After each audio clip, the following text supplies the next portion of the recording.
Everybody, welcome to the launch of the 2 Extra Steps. I'm Bill Faeth, the author and your host for today's extravaganza. I am super excited that you are here today, and I've got a lot of special stuff that I'm going to be giving away to you. We're going to be talking about the book. We're going to be talking about the frameworks. Welcome to the launch. That was my laptop. I should probably turn that off. So I've got free stuff I'm going to be giving away for you. I've got book deals for you as well. I'm going to be going through the framework of the 2 extra steps over the next few hours.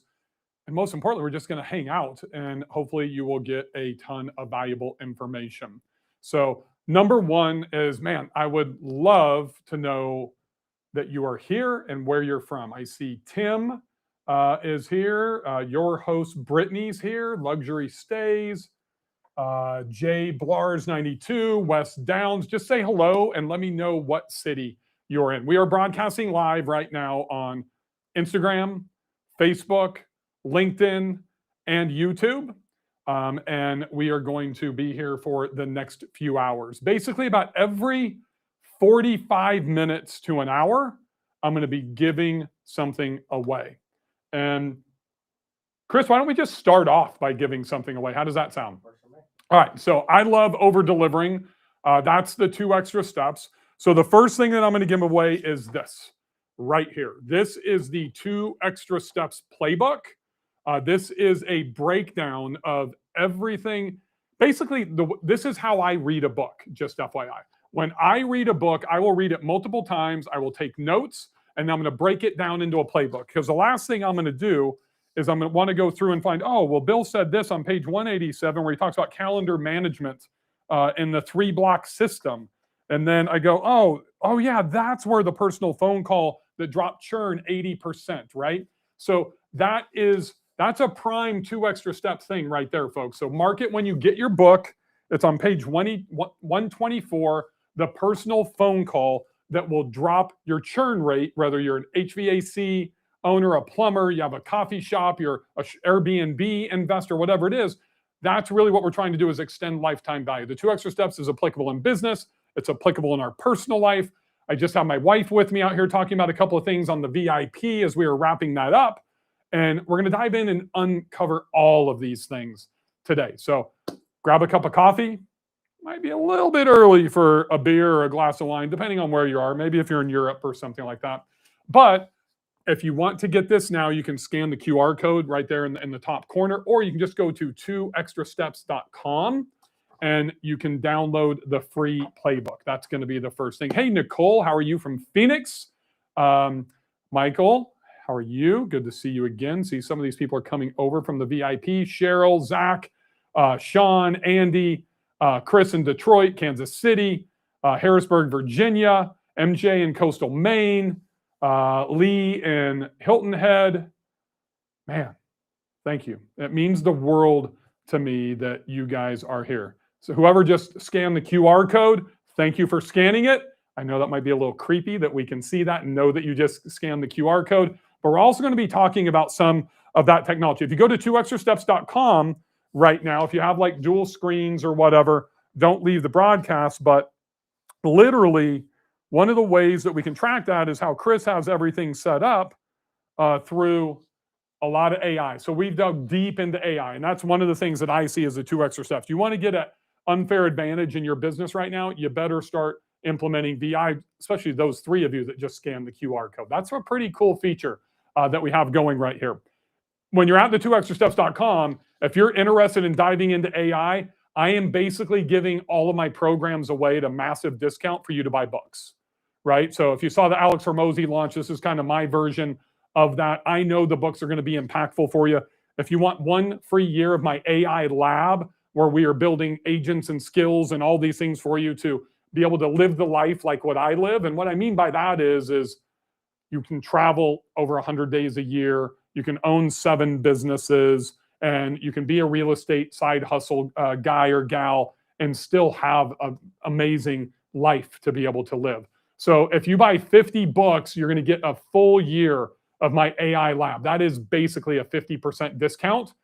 If you can sign up and join and pay monthly. You can pay annually. That's what a 50% discount. But you might be thinking, what do I do with 50 books? And my God, Bill, you're going to do one-on-one coaching for me, but I got to buy 500 books. That's about a 60% discount, just FYI. And that will, I believe, will change your life. But here's the deal. You also can use the books as a tax write-off. You can donate them to your local entrepreneur center, your community college. You can give them to women's shelters. You can just go give them to Goodwill if you want and get a tax benefit off of them as well. So it's kind of a double whammy.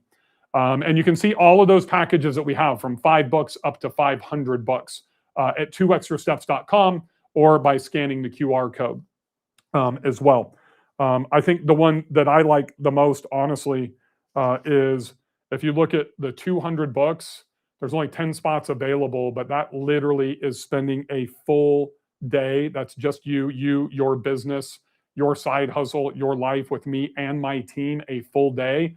We charge $30,000 for this typically to come in and have the full attention of my entire team to revamp your business and revamp your side hustle. A lot of you are in real estate. A lot of you have other businesses that you own. So that is 200 books. That is a massively sweet deal for 200 bucks. And there's a bunch of other things. You get my success planner for $5. You can get the 1-year coaching for 500, a 2.5 day mastermind for 250 bucks. That's probably going to be at my place in Montana, possibly could be here in Nashville. We'll determine that. But all of these are limited. Here's the one thing I do want to share with you so Caleb doesn't get mad at me. If you look at the 3 things, the smaller ones, right? $5, you get my success planner. 10 books, we built custom AI skills that you can implement into your life and your business based off of my 2 extra steps framework. So that's number 2 for 10 bucks. For 25 bucks, you get the 2 extra steps training. But when you do 25 bucks, you also get the 10 bucks and the 5 bucks. So you get the success planner and you get the AI skills as well. So it kind of all rolls up into that 25. You don't need to buy all 3, just do the 25 and you will get everything. Why are you doing this? This was asked of me, and I think it's, well, 2 things. One, I would rather have you buy books and give them to friends and family and donate them and get something out of it as opposed to just giving me money to join my programs. And number 2, I'm giving you massive discounts to do it. What is my motive outside of that? I'm trying to become a New York Times bestseller. As of this morning, I am a 3-time best-selling author. My goal this week is I have to sell probably between 8,500 to 10,000 books in the next 7 days.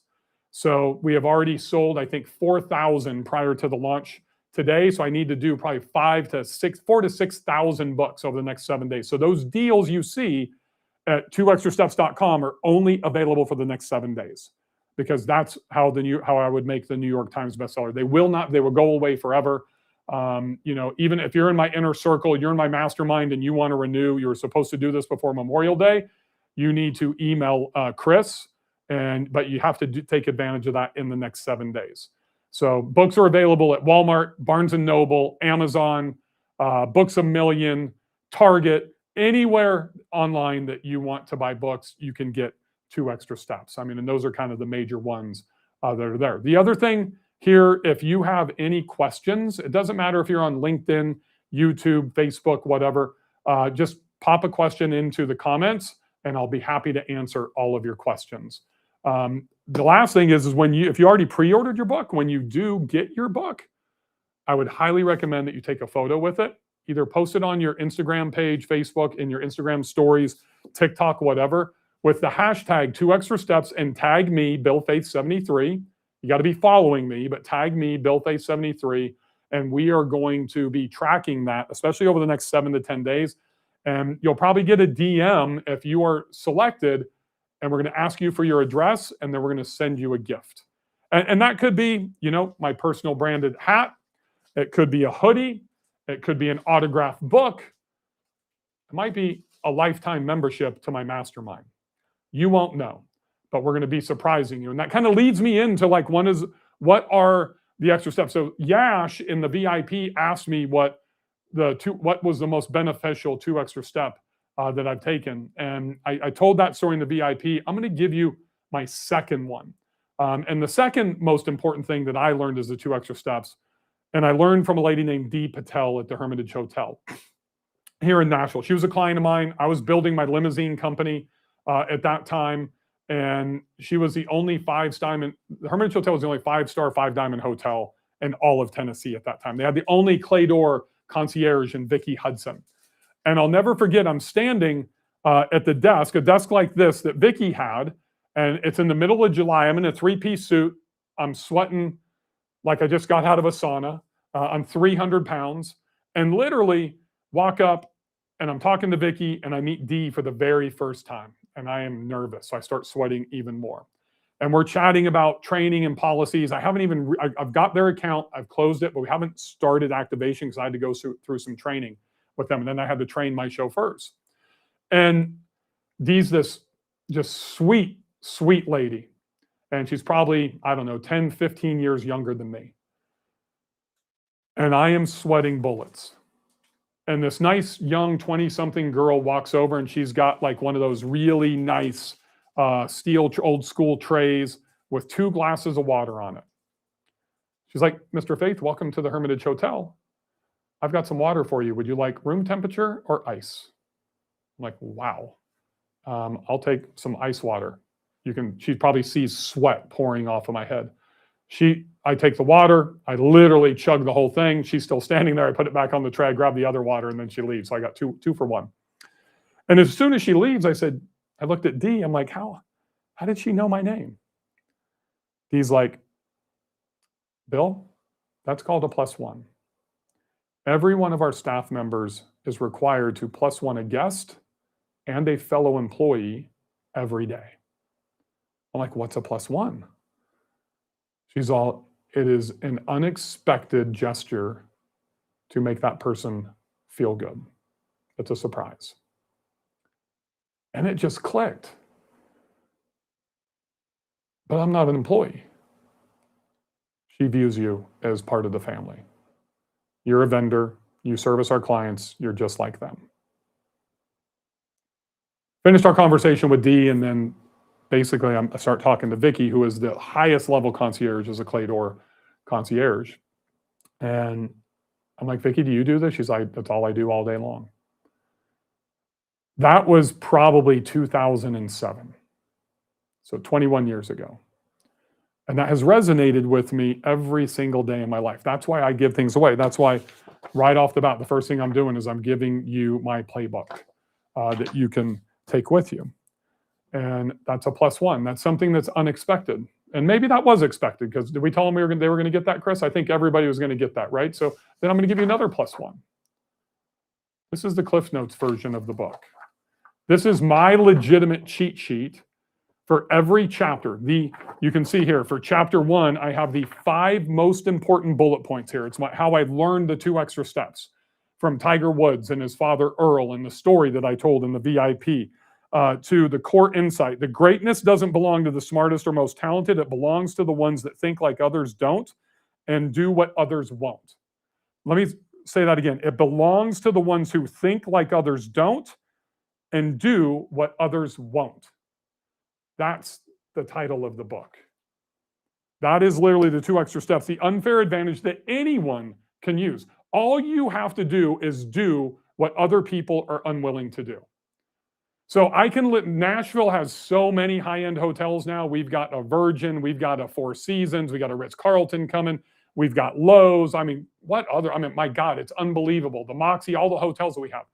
But I promise you, the culture and the 2 extra steps is not taken in those other hotels like what Dee Patel still has to this day in the Hermitage Hotel. It is a different level. And it's the small things that matter. The super small things. We were talking about nothing major here at all. Nothing major. I'm going to read that line one more time. It belongs to the ones who think like others don't and do what others won't. That's a lifestyle, folks. It starts with a mindset and it becomes a lifestyle. Just give me a thumbs up if you can resonate with that. Because that's all this is how do we get that super small competitive advantage that we can nail into it every single day and give us separation from our competitors. And many times our competitors are ourselves right here. We're competing with our mindset, our brain. I've done that with my health journey. Once a fat guy, always a fat guy. So that kind of leads me back to who I was and who I am today. So if you're new here, if you're new to my community, you probably don't have a truly intimate relationship with me, and you might think Bill's this big entrepreneur and real estate investor that, you know, all he does is travel the world and snowboard, and he flies first class and, you know, does all this stuff, goes to these great places. It's just a recent thing. Those are the results of taking the 2 extra steps for years. So I'm going to show you 2 slides here, and you're going to see things that are kind of contradictory, right? So Chris, I'm going to have you go back and forth. Can you do that for me? Yeah.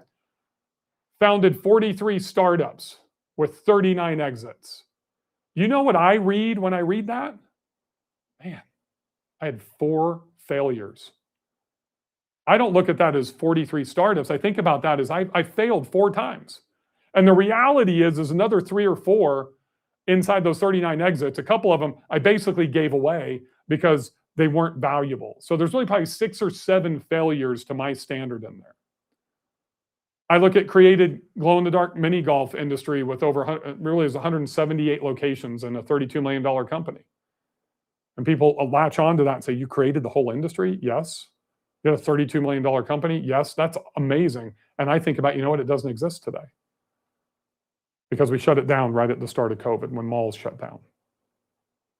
I look at that picture of me and that's about a, what'd you say, Chris, an 8.5 out of 10? I'm a 10 today. And I'm talking about like physical appearance, weight, health, whatever. But if Chris shows you the other photo, I still am the fat guy. I'm always going to be a college dropout. I'm always going to be a failed golf professional. I'm always going to have unsuccessful startups. I'm always going to have been a B student.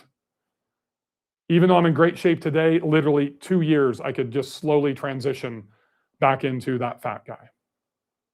I'm filled with self-doubt, just like you guys are. And most of you know me as a real estate investor in the short-term rental space. I lost $126,000 on my second investment. That would cripple most people from moving forward. If I didn't have that 2 extra step mentality that I learned from Tiger and Earl Woods in 1989 at a junior golf tournament and applied that moving forward, I wouldn't have been the 3rd ranked golfer, if you go back, Chris, in the world coming out of high school. I wouldn't have got full ride offers to every single major Division I university in the country, with the exception of USC. I love Kirk, their coach, Kurt Shewitt at that time, but I said, you know, I grew up a UCLA guy. That's where I went. But you know what? Another failure. I dropped out after 3 months. I never finished my education. My whole family is in education. My mother was a teacher and a principal. My grandmother was the 1984 National Teacher of the Year. My grandfather was a professional basketball player and, you know, a college professor and a junior high principal. I disappointed my entire family when I dropped out.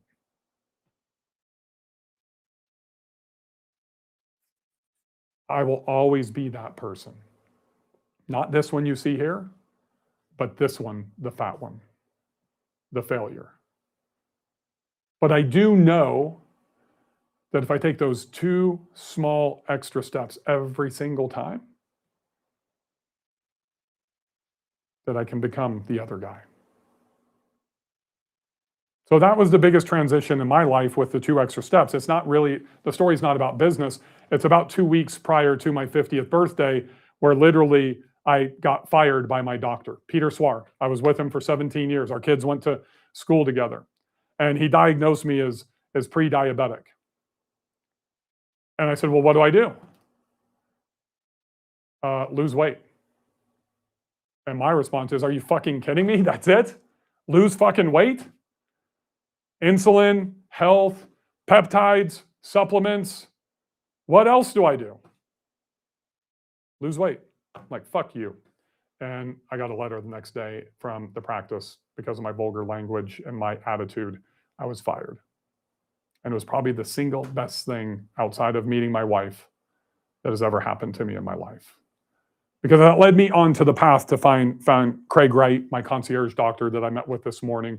It put me on the path to want to show Peter, not even myself at that time when I started, that literally there is more that's out there to be able to help me. And I went on this mega health journey and completely turned probably the rest of my life around. If anybody's familiar with the Gary Brecka death test, I did it at 50. I was going to die at 61, almost carbon copy of Dana White, if you've seen those videos. I've taken it as recently as 3 or 4 months ago, and I'm at 78, so I've added 17 years. I was 300 to 310 pounds at that time. I've stayed between 218 to 225 for about the last year. Most importantly, man, my hemoglobins, my A1Gs, my inflammation, everything. I just had all of those biomarkers, went over with my doctor this morning, are almost perfect. I'm on peptides, and I'm in the absolute best shape of my life. And according to Rhythm, I am literally have the body of a 45-year-old. So think about that. Something happens with my doctor. I get the death test. I move to a concierge doctor. I change my eating habits. I consume like 85% less wine than I used to. I've worked on my sleep. I went from getting 4.5 hours of sleep to 7 hours and 20 minutes of sleep, deeper REM sleep, which is the most important thing. All of these things that have changed in my life. Bill, why are you talking about this? You're supposed to be telling us about your book. This is all part of the book. It's one thing to dip our toe in. It's another to go all in. So I'm the all-in guy, and what I want you to understand is I do not expect you guys to have the same mentality as me. That's why it's 2 small things. That's it. It's doing 20 extra steps. It's 2 more minutes in the sauna. It's 2 more AI agents to replace those 5 VAs that you have that are costing you $40,000 a year. It's small things. It's the 2 glasses of water at the Hermitage Hotel. It's making that phone call that's going to stop 80% of your churn rate with your clients. And this is applicable, folks. It doesn't matter if you own a coffee shop. It doesn't matter if you own a used car lot. It doesn't matter what business it is, what type of life you have right now. It's 100% applicable to everyone. Dave Gambrill, man, you are a stud. Thank you. I love you. Dave and I have known each other, 11 years. I think Dave and I met in 2015. If anybody knows who Jeff Walker is, kind of the godfather of online marketing and coaching, and founder and creator of the product launch formula. And Dave was a VIP there, and I was in the wrong line. I was not a VIP at this conference. After buying Jeff Walker's book launch, then buying his product launch formula, and then meeting Dave. And Dave and I would consider Dave a very good friend, even though Dave and I, outside of that conference, have only hung out twice together in the last 11 years. But you know what Dave does? Dave shows up and supports me, and I show up and support Dave. And Dave came to Montana for my mastermind meeting and spent 3 or 4 days with us in January. Think about that. I've only spent time physically with Dave twice in 11 years. One, he came to a mastermind meeting in the Outer Banks, probably when was that, Chris? 3 years ago. And then he comes to a mastermind meeting for me in Montana this year. That's the 2 extra steps, folks.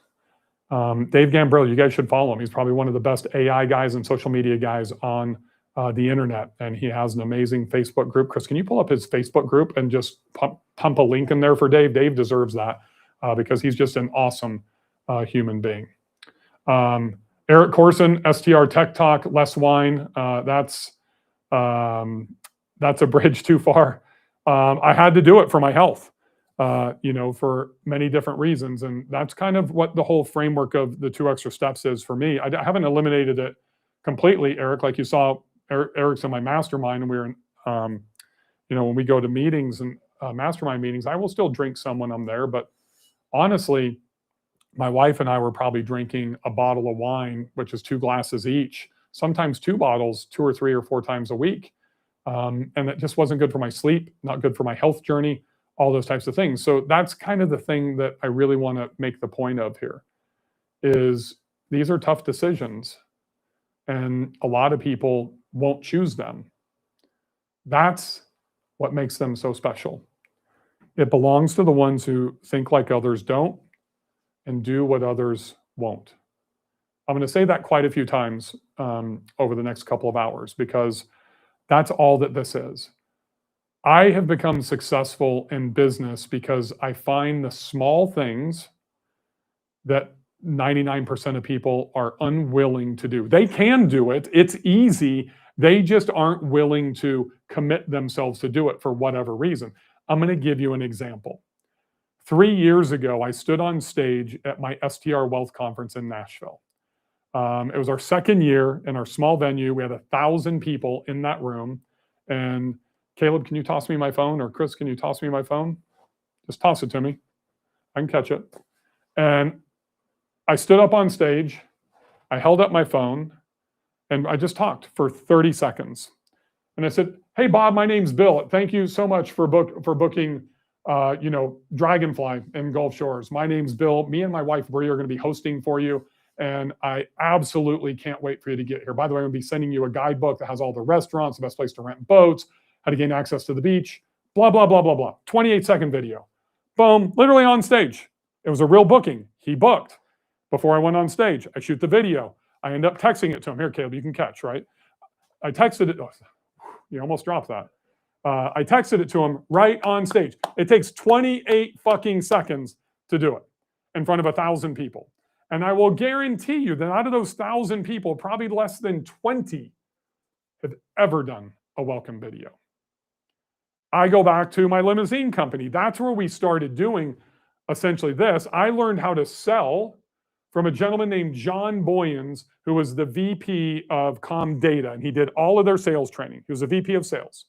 So he had left. We met in a networking group called Accelerant, and I said, John, I want you to come in and train my sales team. So unlike other, I guess I'd sold my company. My title was Chief Strategy Officer. I went between Chief Operating Officer and Chief Strategy Officer.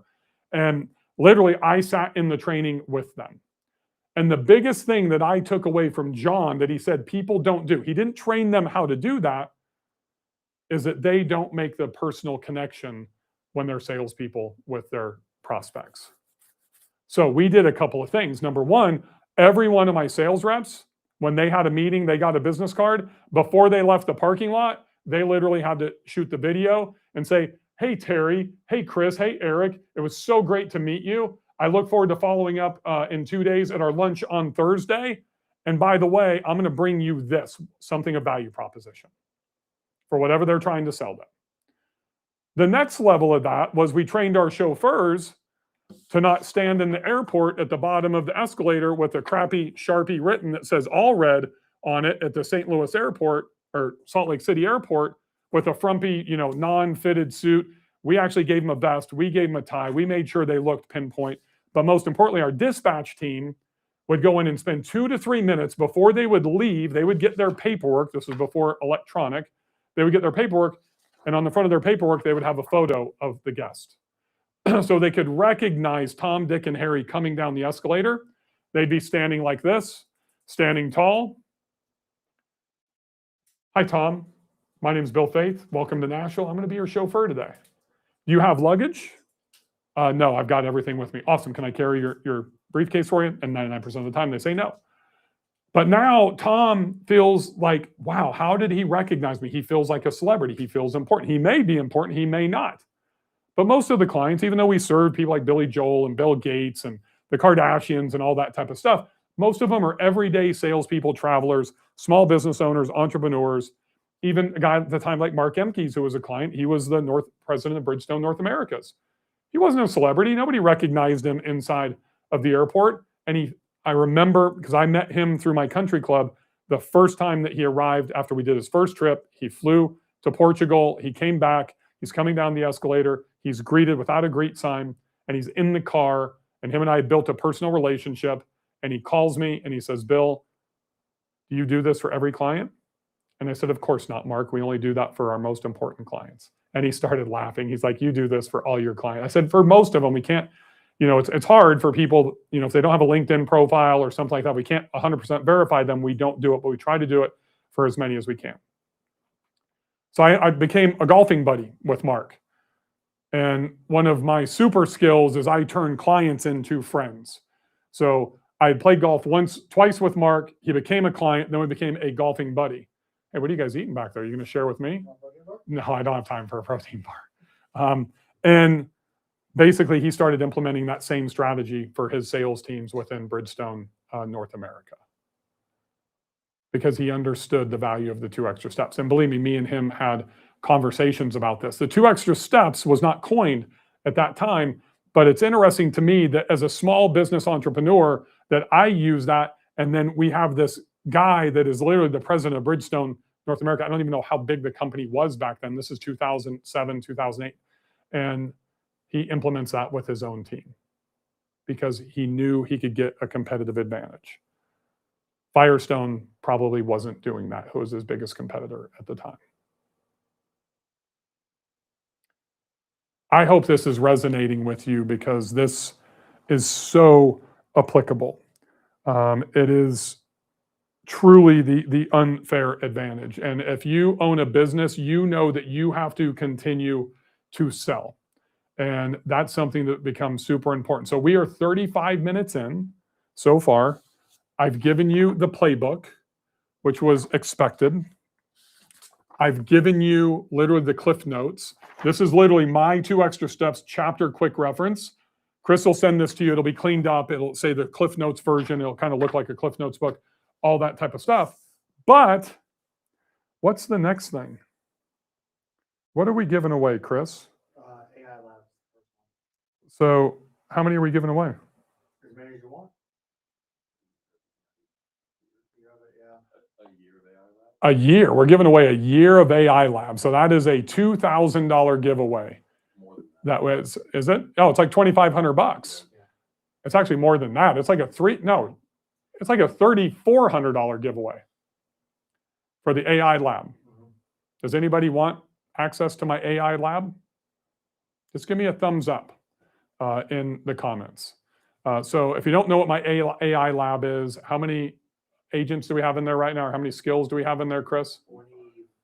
25 skills inside of our AI Lab that are already built out for you. It's one click, you download it, and you are ready to go. From website builders to Instagram carousels to market analysis, property analysis, all this types of stuff, right? So all you need to do is literally just take a screenshot on your phone, take a screenshot on your computer, post either on Facebook or Instagram. You can do it in your stories. You don't even have to post it to your primary page, and literally just tag me, Bill Faeth 73, and hashtag 2 extra steps. That's it.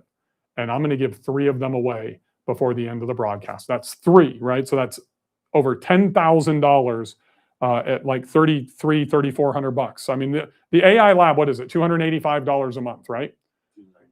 $297. So it's basically $300, right? So that's $3,600 for each person. I'm going to give that away for 3 of them. So Chris, you remind me, give them some time. We probably need to give them 10 or 15 minutes. Take a screenshot, post it in your story, Facebook. Probably give a little bit more credence. If you actually post it on your Instagram page and tag me, I'm going to give you a little bit more value for that. But some of you won't want to do that. So we'll see who's going to be willing to take the 2 extra steps. You can do that on TikTok. You can do it on LinkedIn. You can do it on Facebook. Caleb's like, oh my God, I got to manage this. I'm going to have to figure it out. So Caleb's going to be the one that's going to pick, just FYI. So that's the first thing. And then like I said earlier, about every 35, 40 minutes, we're going to be going in and giving more of these things away, right? So I want to go back, and I just want to make sure, 2extrasteps.com, if you're just joining us, or the QR code over here in the top right-hand side, right over there, you can click that to go to 2extrasteps.com. One, that's how you're going to download the playbook. You're also going to see a bunch of packages here to buy books. Today's launch day. My job is to sell books because I want to become a New York Times bestseller. So I've discounted all of my programs from 40 to 60%. Jamie Mason had 100 books on the previous one. Lance Wolf has bought 1,000 books. Lisa bought 1,000 books. That was the other book, I think, so, right? And I don't even know how many books we sold. We pre-sold 4,000 books. I got to sell 8,800 in the next 7 days. Those deals at 2extrasteps.com are available for the next 7 days only, because that's what's the first 7 days after launch. Whoever just scanned the QR code, thank you. So that's kind of crazy, right? I was saying this at the beginning. To me, that's even crazy. This is the type of shit you're going to learn in the AI lab, just FYI, how you can track that stuff. So one of the things that's really important is I get into chapter number 3 inside the book. This is about sales and marketing, right? And that's one thing. I'm going to kind of break this down over here. Are we ready for this, Chris? Over here on the Vibe board. Do I need to be on this camera? A lot of you, and I've got this friend, you're going to raise that up just a little bit. He passed away during COVID. His name was Ken Carter. And Ken owned Advanced Limousine with his sister Christy in Indianapolis, Indiana. He was a longtime client.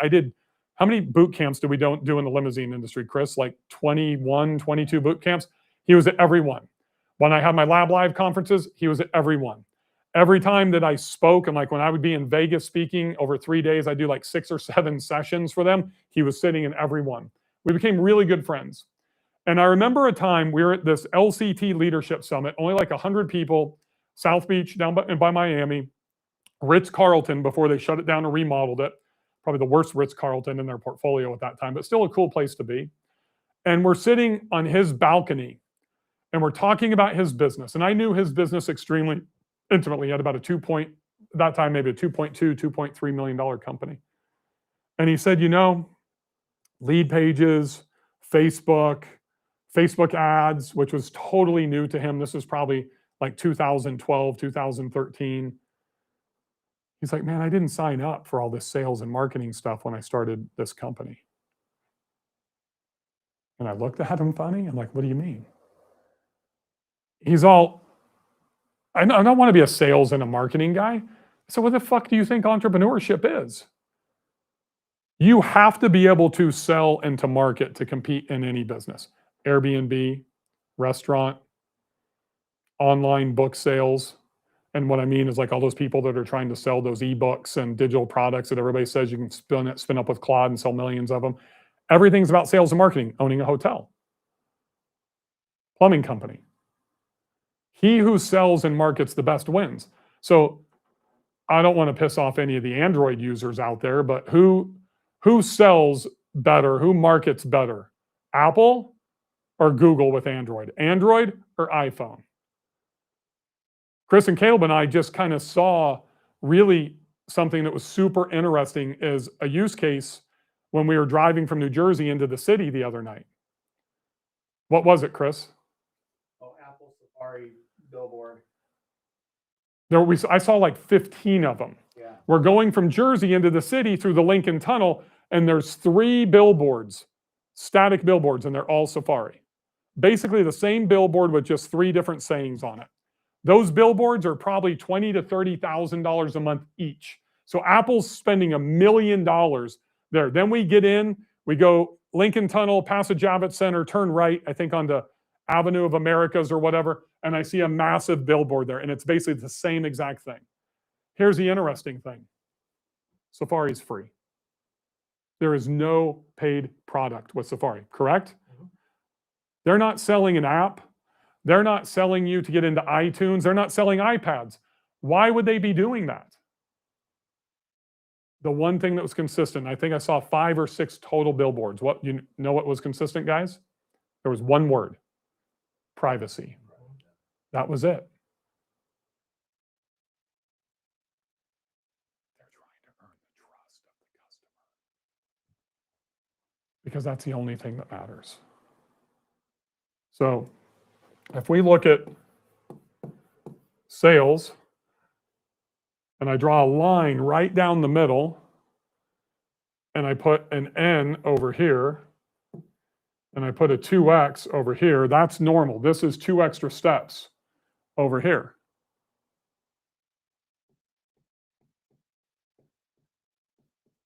Cold call.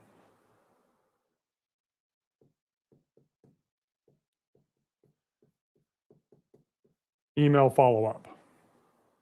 The two gold standard things that salespeople do. And there's absolutely nothing wrong about that, but that's the normal. That's the baseline. That is not the 2 extra steps. Video call versus cold call. That could be a text message with a video. That could be a phone call. That could be a voice drop for a voicemail, something that's personalized as opposed to just doing a cold call. But you know what goes along with that? Research. Research. That's the extra effort. That's the effort that my chauffeurs had to put in, my dispatch had to put in to recognize Dave Gambrill when he comes to Nashville as opposed to having the shitty greet sign. It only takes a couple of minutes, but that creates a massive competitive advantage. Instead of email, personal SMS. Show up to their office. Take a small gift, and that could literally just be a Starbucks. It could be a croissant. It could be anything. A small gift. That's the difference. Just migrating from the normal to the 2 extra steps in business, in sales. That's it. Now, if you can preclude the cold call with a welcome video that comes from over here, now that pushes that back over to this side. So you kind of see the cycle. You can take the things that you're doing right now and add one little step that the lazy people are unwilling to do. And you can migrate that over to this side of that line. That's how easy it is. I'm not talking about doing massive things. I'm not talking about, if you're trying to lose weight, to go out and start running 5 miles every single day, we need to start by probably walking a mile.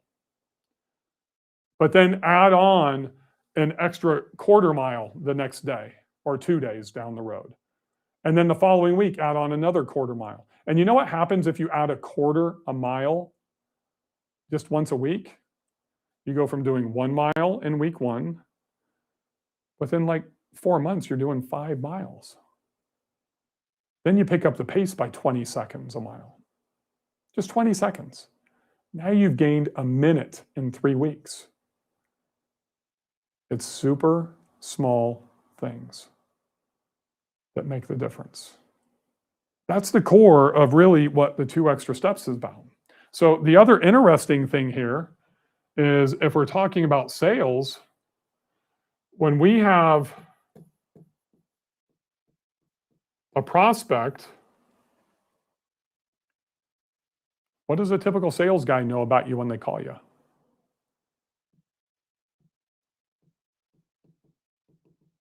Nothing.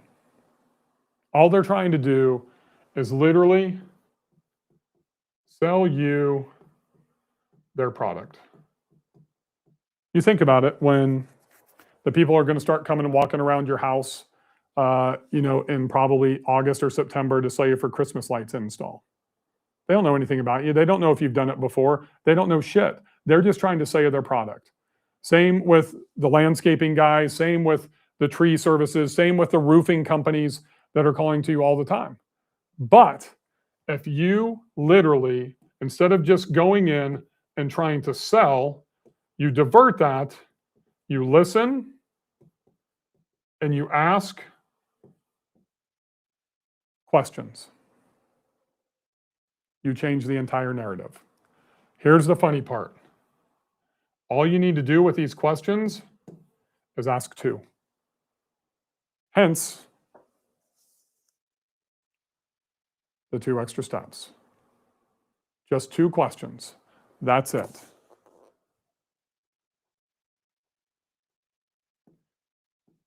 Number 1, why? Why did you call us today? If they called your office. If you called them back here in a cold call, and think about the cold calls. We all get these, right? The spam calls. I actually enjoy answering them once in a while, and I love to fuck with them. And you know what I say? The first thing, why did you call me? And typically in that overseas accent, whether it's India, Philippines, wherever, they can never explain why they called. This is my product. This is the banking scam. This is the Nigerian whatever rubles they're trying to sell me, all that type of stuff. They're trying to get my phone number, whatever it is. So you ask them why. Why did you answer the phone if you're doing cold calls? And it's a complete pattern interrupt because nobody has ever done that. If you know the prospect or if they called you, ask them why they called you. And they're typically going to tell you everything that you need to know to be able to sell to them into position. 2, and this is the most important part, pain. If you can identify what pain you can solve for your prospect, you'll increase your chance of closing them by about 95%. One call, one close. This is for messaging with Airbnb guests before they book. This is literally for cold calling. This is for any business. Why did they call you?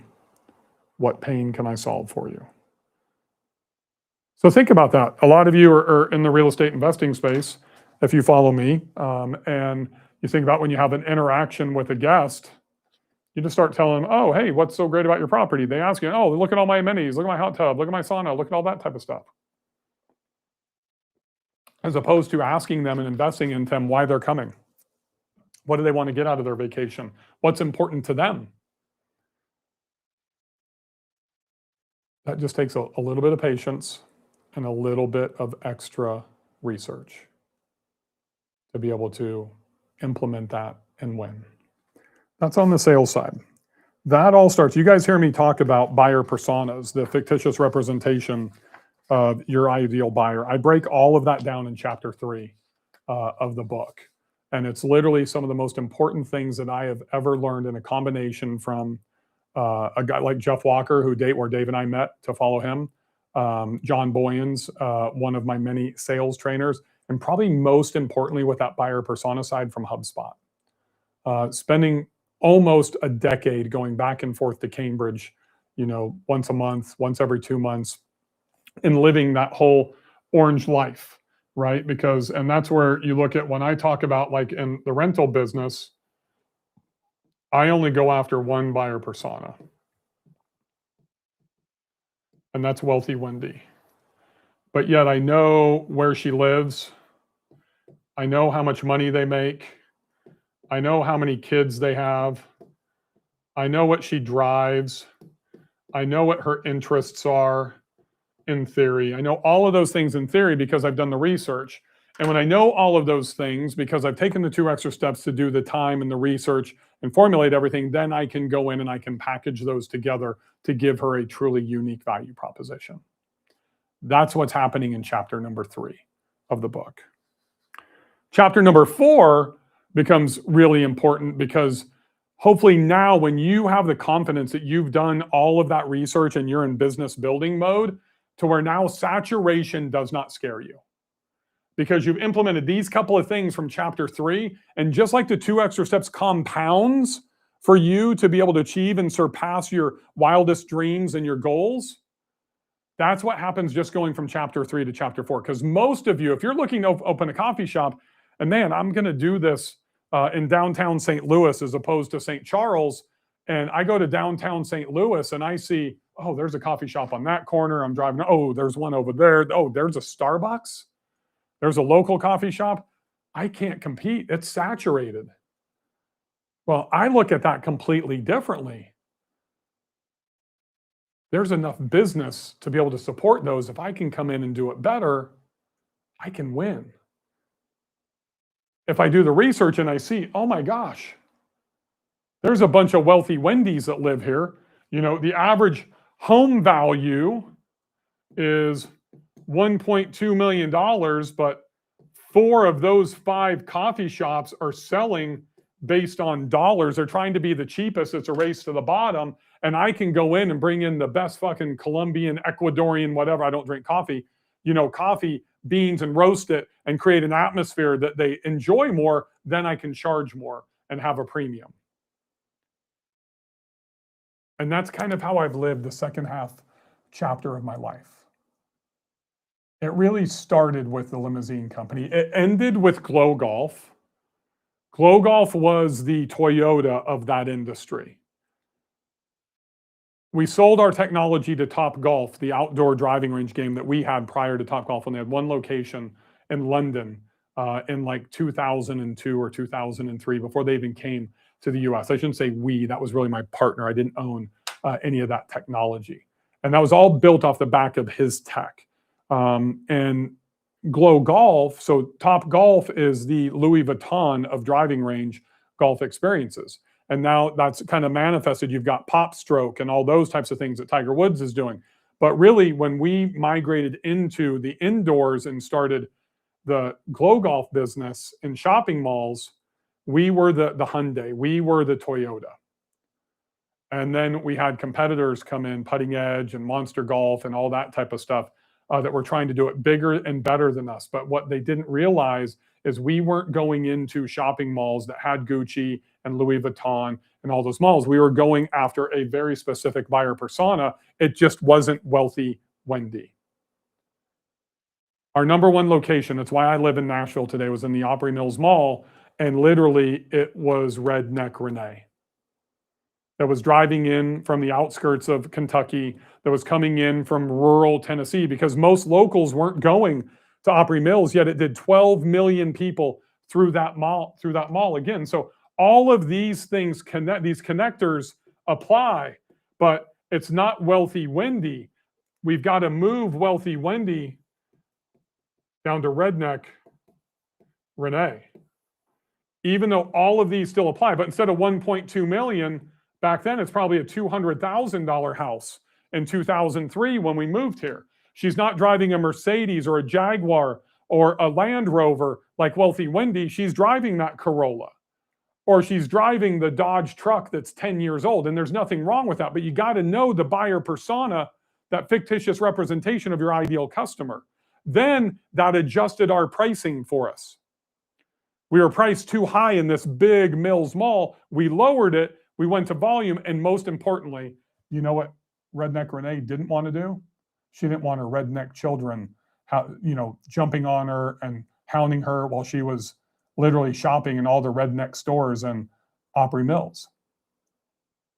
So we gave her a 2-hour rate and a day rate. Drop your kids off with us. Mom, you go shop and we'll take care of the kids. And that's when our revenue skyrocketed, because now we were literally delivering the product that nobody else in the industry did. They wanted the higher dollar transaction round by round. So we gave them 3 rounds for one price. Then we gave them an hourly rate for 2 hours, or they could leave them there from 10 a.m. to 4 p.m. and they could play all day. We basically created a babysitting room for kids. And our sales just kept getting bigger and bigger and bigger. That was our number one location in the country. And how long do you think that took to span and throw that across the entire United States? Because we identified the buyer persona, because we tested the theory, because we put in the extra work and had the intimate relationship with the customer. That's what the 2 extra steps is all about. A lot of you may not be investing, into real estate, or let's just even talk specifically about short-term rentals for a second. Or you see what I do. I mean, you see the biggest project, if you follow me online, and that I've ever done, as a single family home in Whitefish, Montana. And you think, I can't do that. You definitely can do that. Let's take a step back 1 hour to that second slide, Chris. I might be a 3-time best-selling author today. I might have a massive real estate portfolio. I'm way more successful than that guy was 13 years ago. But I'm still the fat guy. I will always be the fat guy. I will always be the college dropout. I will always be the failed golf professional. I will always have the unsuccessful startups. I will always be a B student. always be filled with self-doubt, just like you. I may have more confidence today, but I'm still that same person. And that's really what I want you to understand. That's what this is about. This, once again, is the compounding of just doing that little bit extra, that little bit. And that's in the pricing structure. That's a huge deal, that pricing structure, right? So we just talked about chapter 4. As I move into chapter 5, it's creating the differentiation. So you may or may not be a fan of Taylor Swift, but we all know who she is. If you have kids, like I have 2 daughters, thank you, whoever just scanned the QR code. God, I love that feature, but it's pretty cool. But hopefully you guys understand, man, just how amazing that is. We don't know who it is, just FYI, but I just get this alert when you guys scan it. I love that tech. Taylor Swift isn't the best singer in the history of the industry. My godfather, Buck Owens, who was the actual godfather of country music, would probably tell you back in the day that Linda Ronstadt would be one of the best singers who could hit the most octaves. I remember having that conversation with him playing golf one day. It's definitely not Taylor Swift. I mean, my wife thinks she looks like Elaine Bennis from Seinfeld dancing. For all you older people like me out there that know how Elaine dances, and she kind of does this in that one episode, and they tell her to stop and they won't let her dance at a party because it's so bad. That's probably Taylor. But you know what Taylor is the absolute best at? The absolute best is making connection with her fans, with those girls. For 2 years, I lived and breathed Taylor Swift every single day with my girls. For 2 years. We saw her in concert 3 times. Even took them to Europe to go see her in Switzerland. Because of the connection, that's the most important thing. I can't emphasize that enough. That kind of goes back to when we talk about Wealthy Wendy, to doing the research, to listening, to asking why, to identifying the pain in the sales standpoint. Taylor, you look at, she does she sings the song 22 and she gives her hat away. And if you do or you don't know, what happens is Andrea, her mother, is out in the crowd prior to the concert figuring out who that girl's going to end up being. So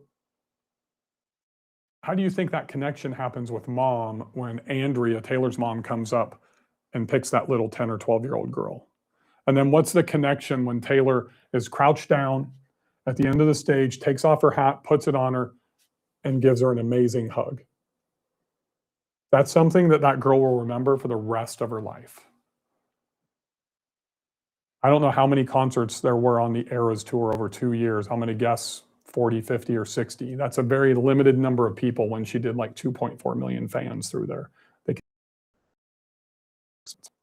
So the question is if she only touches 40 or 50, how was it even possible for 7 seconds of white noise that was released onto Spotify by accident by a member of her team that it became a #1 on the charts? 7 seconds of white noise. Let that sink in.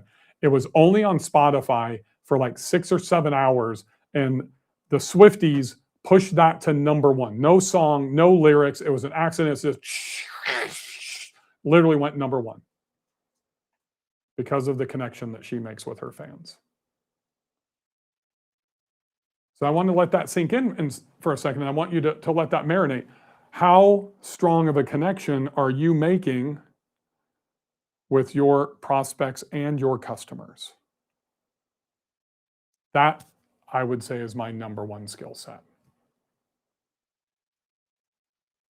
Most people that are doing what I'm doing today would say, oh, hey, you want to have a call with me or have me respond to a DM in Instagram? You probably need to buy at least $250 from me. But yet, there's other people that actually really invest into that relationship. You buy 1 book. Shit, you don't even need to buy a book. You DM me on Instagram, and I'm going to reply to you. I even reply to the people. Chris sees this. He's in my Instagram almost every day. I reply to the people that come through on Instagram that are trying to sell me their stuff, you know, to become my closer, to become a sales rep. They're from India, they're from the Philippines, whatever that is, because that's just the type of guy that I am, because I honestly live and stand behind this mentality. You can't pick and choose it. You either live it or you don't. That's why I've tried to make it as simple as possible for you guys to implement. Interesting, I don't remember who it was from the VIP. I mean, we started this at what, 11 o'clock, or was it noon? Yeah. We started at noon Central Time, and it was just released this morning, and they were already 5 chapters in on the audio version of the book, which is pretty cool. And thank you, whoever just scanned the QR code. Just to kind of recap, when you go to 2extrasteps.com, you've got 7 days to take advantage of any of those deals.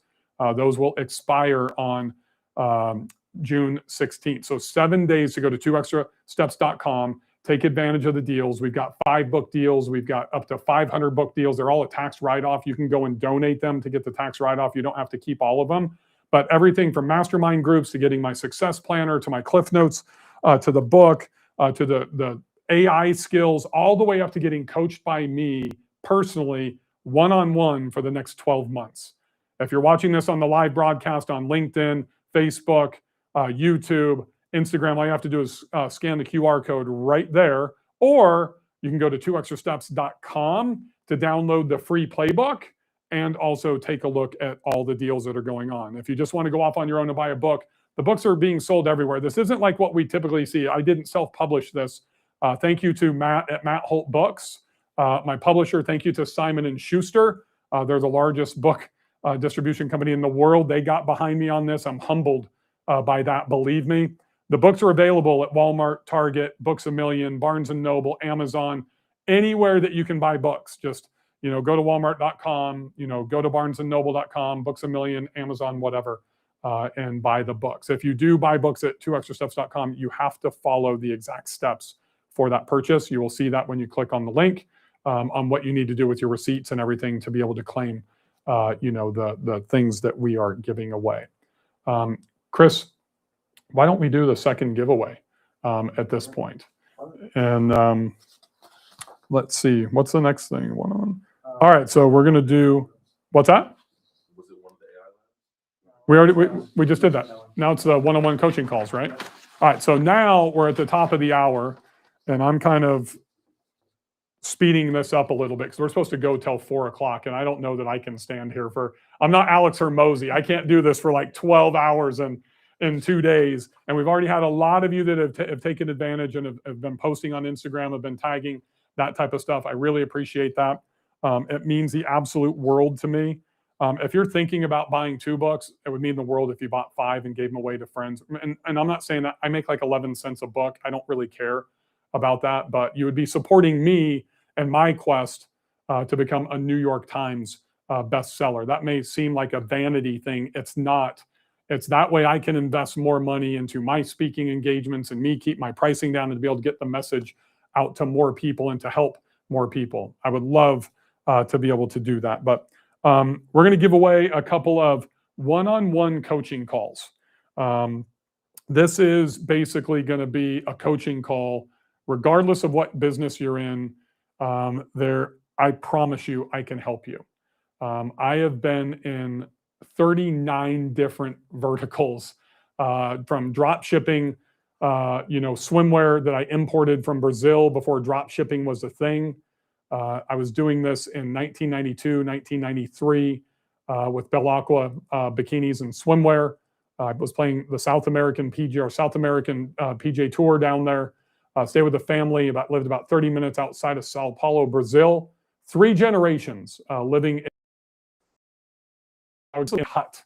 And we were making no money. I was fresh out of high school, went to UCLA, dropped out, and I graduated from high school. Let that sink in. Graduated from high school in 1991, went to UCLA, won 2 tournaments, dropped out after 3 months, turned professional at the Long Beach Open, the exact same place if you were on the VIP, El Dorado Country Club, the exact same country club by design once I dropped out, that I told the story of when I learned the 2 extra steps for Tiger when we were playing the Long Beach Match Play Junior Championship. And then that following winter, in December and January. I'm literally in South America, 19 years old, playing the PGA Tour. And that year I made just over 200 grand, like in my first year, that'd be like making $1 million probably out there right now. Well, I ended up investing $186,000 to build an e-commerce website. I came home with a suitcase full of swimwear, and you can imagine how many pieces of swimwear I can get into this massive suitcase that I actually bought in Sao Paulo. And I started importing with the family, and we started Bell Aqua bikinis. Long story short, out of a mishap with a friend of mine that was actually managing all the inventory and shipping out of my 2-bedroom apartment, he screwed it up, and we had a bunch of stuff that got sent out incorrectly, and they had to return it. So then we had SKUs that were screwed up with the wrong sizes, the wrong colors. And ladies, if you're over probably 45 years old, and you remember when you were young, a teenager in your early 20s, back in the 90s, you couldn't go in and buy, a medium bottom and a large top if you had a large bust. Or, if you had a smaller bust, you couldn't buy a smaller or medium top, and you were larger down in the bottom. You couldn't get different sizes. And you sure as heck couldn't get a purple solid on the bottom and black and white polka dots on the top, or fluorescent pink on the top and orange on the bottom. Well, when John kind of screwed all that stuff up, we had to sell that stuff kind of individually to be able to get rid of that inventory so we didn't lose any money on it. Well, it became so popular that became our standard to where you could mix and match sizes and patterns and colors. This was in late 1992. We hadn't even been in business for a year. And long story short, that's why Venus Swimwear acquired us, which was just amazing. A whole nother thing with that acquisition, I did have the opportunity to take over $2 million lump sum, or like 200 grand and a residual. And shout out to Jeff Stewart, who was my best man in my wedding and older than me and my CPA, to talk some sense in me to take the residual as opposed to the lump sum at that point in my life, because I probably would have gambled that away in Vegas at that point in my life. Well, what does that have to do with what we're talking about today? It has to do with, just to give you an example, I've been in the restaurant business. I scaled from 1 to 6 in 18 months and sold to a steakhouse in less than 24 months. I did the drop shipping, Bell Aqua, and sold that in less than 24 months. I've been in the limousine business. I've been in the SaaS software business. I've been in the e-commerce business. I've been in the real estate business. My wife and I have done just about everything that's possible together. I built a couple of $30 million companies, a $50 million company, and almost $2 billion in sales to this day. And I don't say this to pound my chest. I say this to say that this mentality, the skills that you're going to learn in this book, are applicable to any type of business that you're in. It's applicable to any of us as human beings that want to live a better life, and how we raise our kids, our children, and how strong we are with our relationship with our spouses. It's all applicable, and it's all covered in here. So I'm going to give away 3 coaching calls, one-on-one. I charge $1,000 an hour for a coaching call. So this isn't as valuable from a dollar standpoint as joining the AI lab. But if you're not interested in AI lab and you want to jump on a coaching call with me, it's $1,000 value. Same thing. Just take a screenshot of this and post this anywhere on social. Tag me on Bill Faeth 73 on Instagram, and pretty much Bill Faeth anywhere else. That's Faeth. And you can post it on Facebook, TikTok, LinkedIn, in your stories, on your page, whatever you want to do. And use the hashtag 2extrasteps. That's it. And if you're interested in any of those packages, or to download the playbook, you can scan the QR code right there on the top right-hand corner. I can point to it now, Chris. It was down here earlier. It was up there. I couldn't get to it. Now I got it nailed right there. If I point like right there to the top corner of the whiteboard, I can get it. So, and then all the book deals are available. Everything from, literally the success planner that I have. And that's something that I cover here in the book too. Like literally we've put all these packages together that are tied to everything that's in the book. You get the planner here at 2extrasteps.com. And then if you sign up to get the planner, Chris is actually going to send you my Cliff Notes version, which is one of our first plus ones that we've done before we do these bonuses, right? And those plus ones are absolutely critical, as I talked about earlier. I highly recommend that if you guys now, we're about an hour and 10 or 12 minutes in, that you go back to the beginning and literally listen to the things as I've gone through these different chapters, because they are strategically written in an order to where you can value stack, right? And that's something that I think is super important. And I kind of want to come back over to the whiteboard, Chris. And if you have a business, and I want you to let this thing, I learned this from Ryan Dice. He founded Digital Marketer with Perry Belcher, Roland Frazier. Those are like three of the biggest hitters in the entrepreneurial world. I mean, they're all like multiple hundreds of millions of dollars, right? And they built digitalmarketer.com. And they created this value ladder, right? And they used to call this the ascension ladder.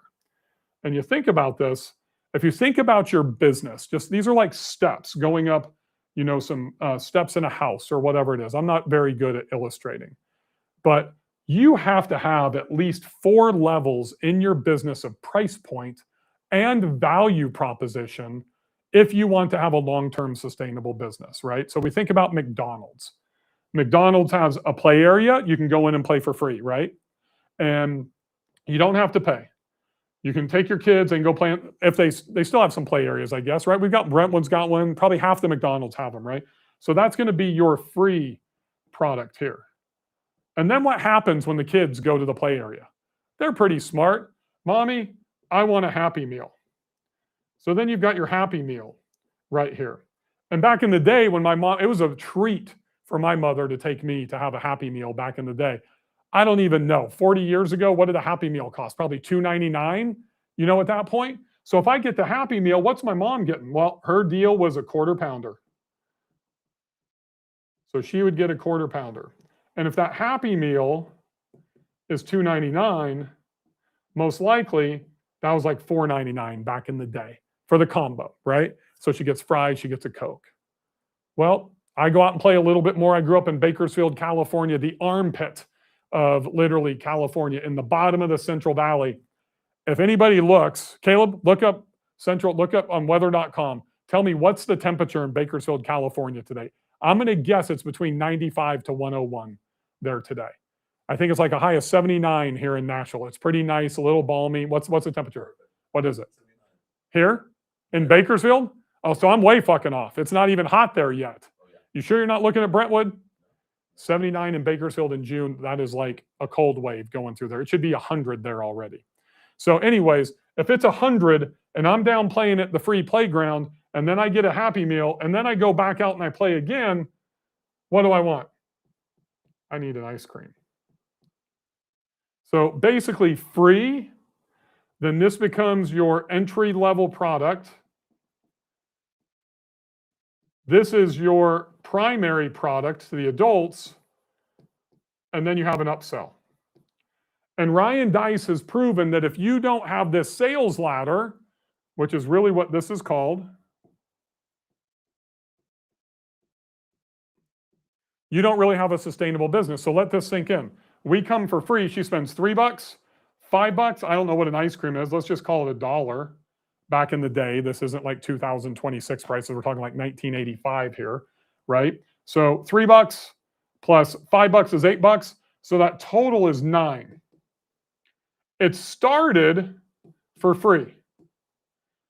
An hour later, my mother has spent $9. That's a 900% increase. It all started at $2.99. So what is $2.99 to $9? That is 3x.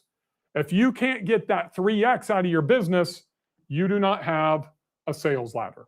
That means that all of your customer acquisition dollars are just going into $2.99. That's the importance of building a sales ladder in every single business. And you know who this starts with? The buyer persona. They are not trying to go after mom to bring little Billy in. They're coming after for Billy down here.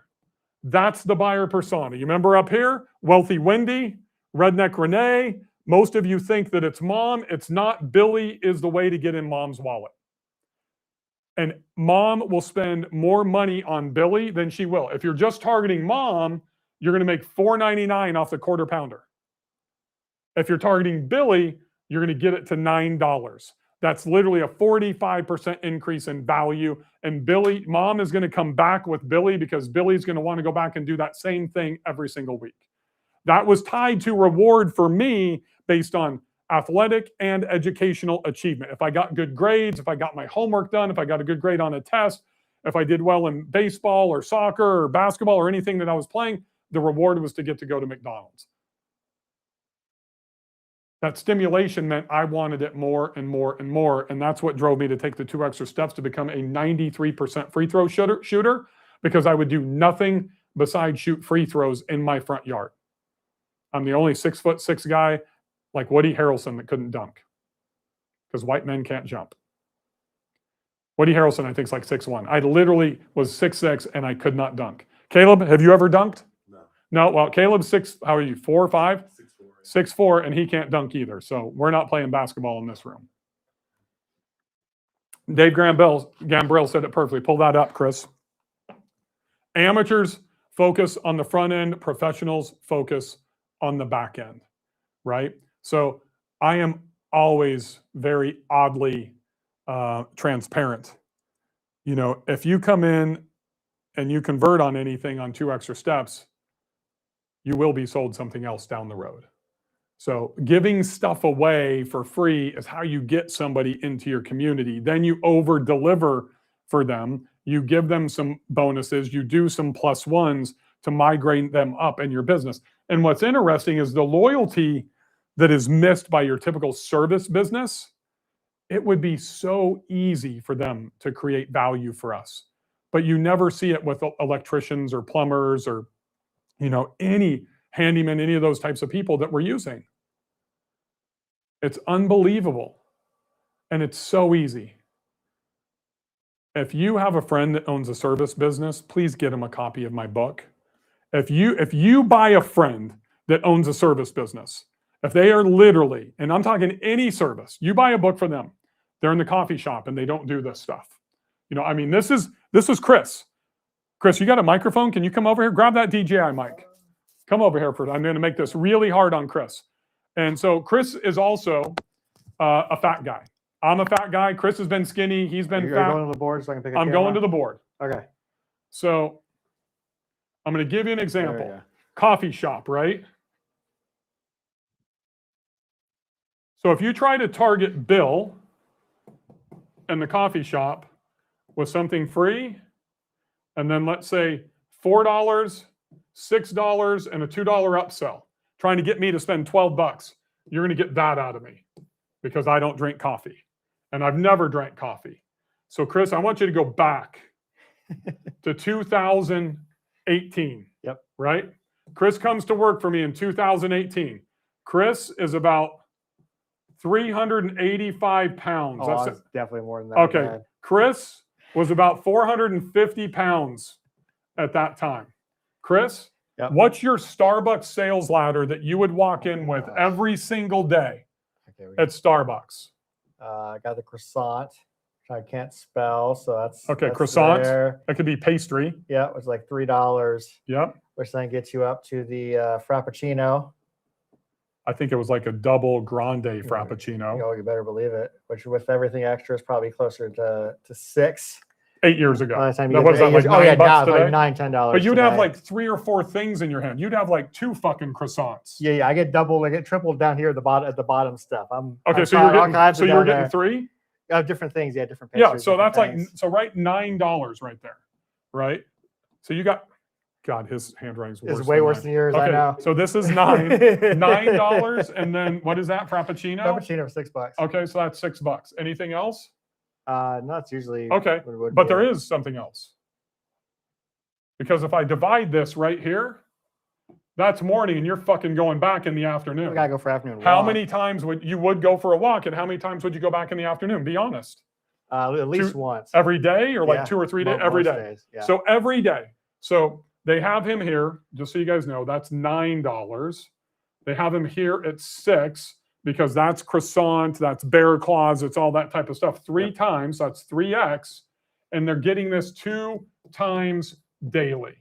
So Chris was literally making $45,000 a year salary. I think that was it 40 or 45,000? About, yeah. 45,000, and that is what, $15? He's spending $30 a day, which is $900 a month, when he was making about 36 to, let's say, $3,750 a month. Almost a third of his monthly income before rent, before anything else was going. Yep. Right? Because they ingrained him into your habits. Yes. And that is honestly, look at Caleb getting the switcher going over there. That's honestly because Starbucks knows exactly what buyer personas they want, right? It's not just about wealthy Wendy waiting in the drive-thru in her Maserati, because Chris is way more valuable to Starbucks than wealthy Wendy. I trade you. Yeah.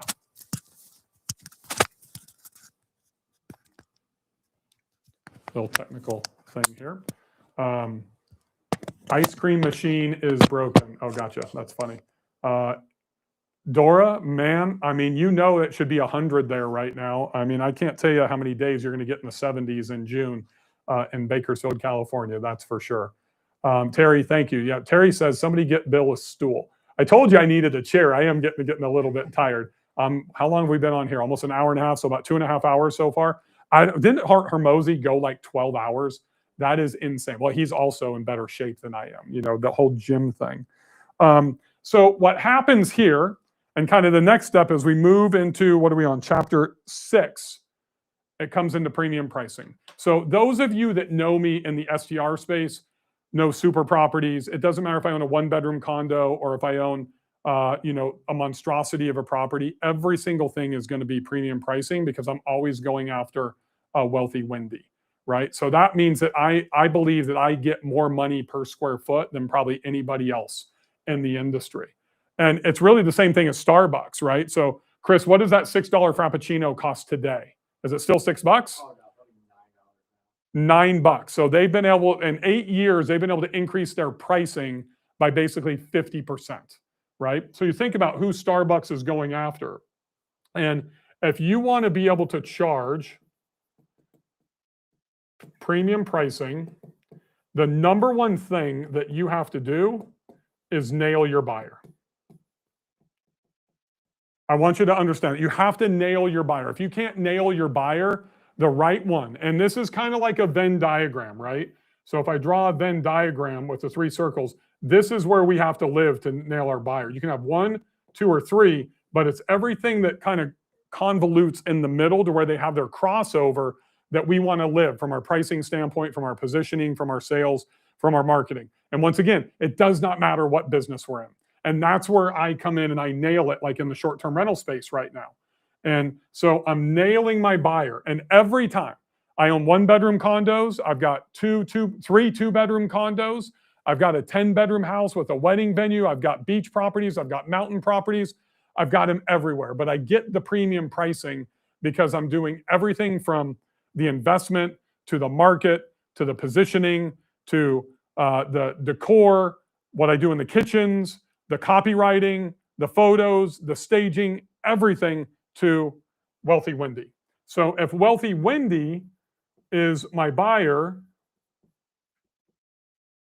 then I have to know what interests wealthy Wendy, what she reads, what she's into, what she likes to wear, what she drives, where she, all of those things. And that goes into,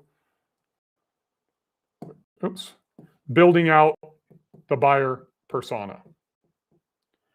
The buyer persona is that fictional representation of wealthy Wendy that I showed you guys earlier.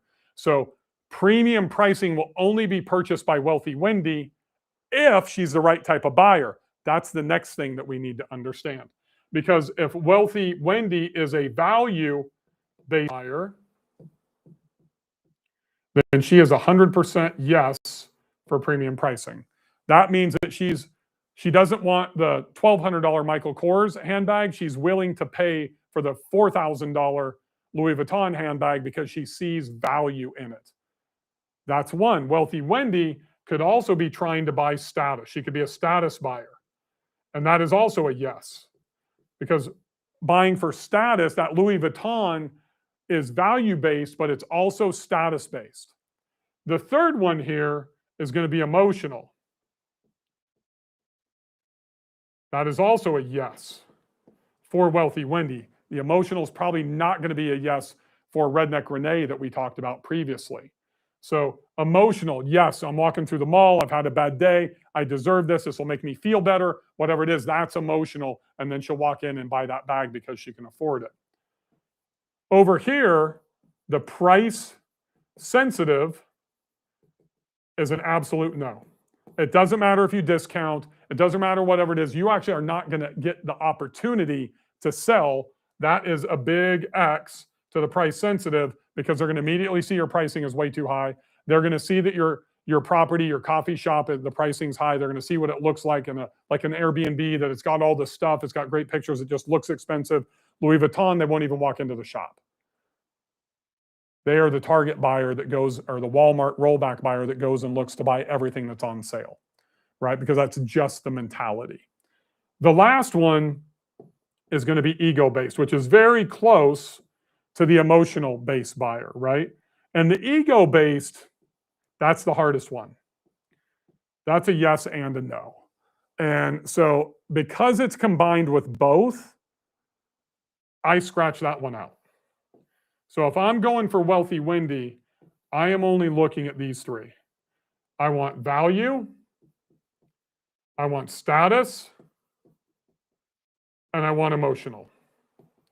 So if you really think, I mean, if you knew every business that I've been in, I'm in the Airbnb business, and I wrote the book Super Properties, and I build these super properties, right? It's all based on this. My limousine company, all based on this. My swimwear and sarongs, all based on this. My SaaS company, all based on this. My restaurant, Wild Bill's Texas Smokehouse, all based on that. We were selling to wealthy oil people. We weren't just on the regular street next to McDonald's and Burger King and all the QSR franchises. So that strategy becomes absolutely critical when you're going through that. It has nothing to do with the competitors. Remember the saturation we talked about previously? This does not affect saturation. If you're from my Airbnb Build Short-Term Rental Wealth community, then you should go and see what Christine and John McNaught did yesterday. 3 years ago, they came to my first boot camp that I ran. Was that a couples retreat, Chris, or a boot camp? It was a boot camp or a couples retreat? No, it was a boot camp in Montana, in Whitefish, Montana, at the Whitefish Lodge. And they just got a $90,000 booking. I think it was for a week at a 10-bedroom property that they have down in the Bradenton, somewhere down there, Bradenton, Naples. I don't know exactly what city it is. Blown away. And I think they got it yesterday or the day before. And the couple that I met 3 years ago, I don't think that would have been possible. They're changed. They're different. Their mindsets are different today. And they're not in any of my programs, any of that type of stuff. They, they're agents down there for Avery at the short-term shop. They're amazing people. They know what they're doing in the short-term rental space, but they went to a whole nother level that didn't exist and have pushed the envelope. That has to be the biggest Airbnb booking of that market's history, I would guess. I mean, I've got some pretty big stuff. I've taken some pretty big bookings. I think mine is like 47. Maybe we did $1,000. Does that sound right? So that's literally almost double that. Let that sink in. It's because they nailed the right buyer persona with the right types of buyer, those three. Then they weren't afraid to not charge premium pricing. And they understand that they need to live in the middle of that Venn diagram. They don't want to try to be all things to everybody and all three sides. And that's really the number one thing that I see that goes wrong with any business, is that when you stay in the middle, you get lost. You literally can't drive in the middle lane. If you're driving in the freeway, you either have to be in the fast lane, which is going to be the premium lane, or you have to be in the slow lane, which is going to be the volume-based, price-sensitive lane. You don't get the chance to stay in the middle. I mean, that's why Louis Vuitton is 20 times more than Michael Kors. And you look at like Coach as an example. Coach used to be a premium brand, but then they went to mass distribution. They used to just have their premium brand stores. They went to mass distribution, and now you could find them in Macy's. You could find. I mean, we've seen. My wife and I have seen stuff literally in not Michael's, not Home Goods. What's the other store? I can't remember the name of it. anyways, like a TJ Maxx or something like that. And it's what's happened. What happened? There was a great clothing brand when I was growing up called Massimo, and Massimo went from being like a surf skateboard brand to more of a premium lifestyle brand. And when they went to premium lifestyle brand, they got out of like that cult, surfer kind of OP, type of stuff back in the day. Then they had to sell volume. And then what do you know? Lo and behold, the company was gone like 4 or 5 years later because they lost their way by not sticking to the right buyer persona. In most cases, the easiest way to separate is by your pricing, even if it's just perceived value with your pricing. So let that sink in for a little bit as you're looking, and I want you to take some time and go through and audit your pricing, regardless of what business you're in, and then look at the competitive landscape.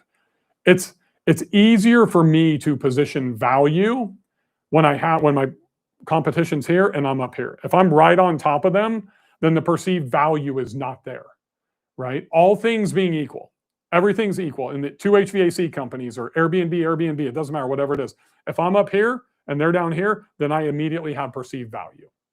Not for price sensitive buyer, not for sometimes the emotional buyer, or for the ego buyer, but definitely for emotional, probably 75% of the time, status and value base, 100%, that perceived value is going to kick in, right? Super important to fully understand that as you're looking at your pricing strategies. That's going to directly tie into how you market and position your product. And that's what we get into in chapter number 7. And I think the most important thing that I want to talk to you about as we dive into chapter number 7, and I guess we're coming to the bottom of the hour, so I do just want to stop and take 2 quick real minutes. If you're brand new here, meaning you just dove in the last hour, please say hello. Let me know where you're from. Make sure you take a look at that QR code. That's where you're going to get your free 2 Extra Steps playbook. It's also where when you sign up for the 2 Extra Steps playbook, I'm going to bonus you and send you my Cliff Notes version that I use. And this is kind of how I break down every book that I read for implementation, like the stuff I'm teaching you right now. And that's going to give you the whole framework behind chapter by chapter for the 2 Extra Steps. And that's essentially what I'm taking right now to use inside of this training. That's also where you're going to be able to get all the deals that I have on all the programs on the books. If you just want to go and pick up one book, you can go to Books A Million, Barnes & Noble, Walmart, Target.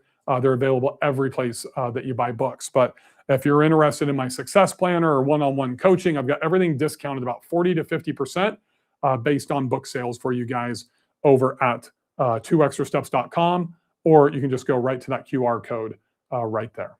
But I want to get back, Chris, and I want to talk to them about, say, the marketing and sales of a premium product, right? Because that's a little bit different when we're just not trying to do volume-based sales. So I want to go in and kind of look at this real quick. So if we have a product and we're trying to position it as a premium product, we've talked about going in and looking at the buyer persona, right? But here's the number one thing that we need to understand is the premium product. A lot of this, even when you're with price-sensitive buyers, you're with value-based buyers, is going to be emotional decisions, right? And so I just made an emotional decision, on a product that really, that's kind of a product or a service that I just purchased. And so I booked an Airbnb for me and my wife to stay in when we go to Chile next month. And the options are not great, but Airbnb does a great job of continuing to market to people that have already booked when they're outside of the cancellation policy to upsell them. And Airbnb sent me a listing that was much nicer than what I had booked. And I was paying $3,800 on the listing that I had booked. Now, going back to the connection with the customer, literally I asked the host questions and they didn't get back to me for 9 days. 9 days it took them to get back to me. It was like on day 10 or 11, I got the email from Airbnb. I see this property, it's much nicer, and I do not need it.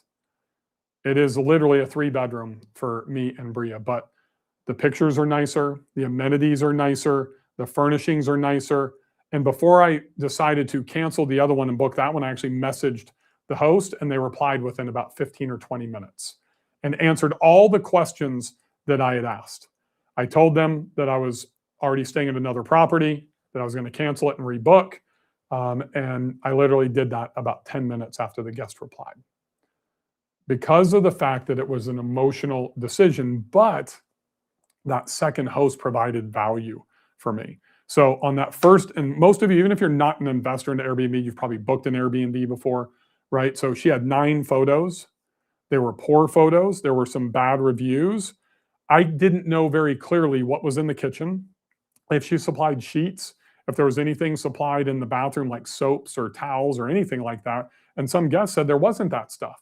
So it led for me to have a little bit of concern, and then she didn't communicate, so that just levels up my stress and the concern. That's why getting into thinking about these emotional decisions in the premium products, we really need to stop selling products and features.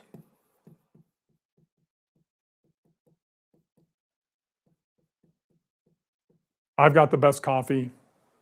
I have the best Airbnb with the most amenities and all that type of stuff.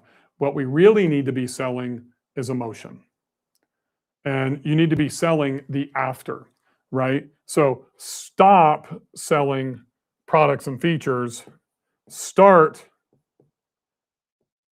selling the outcome.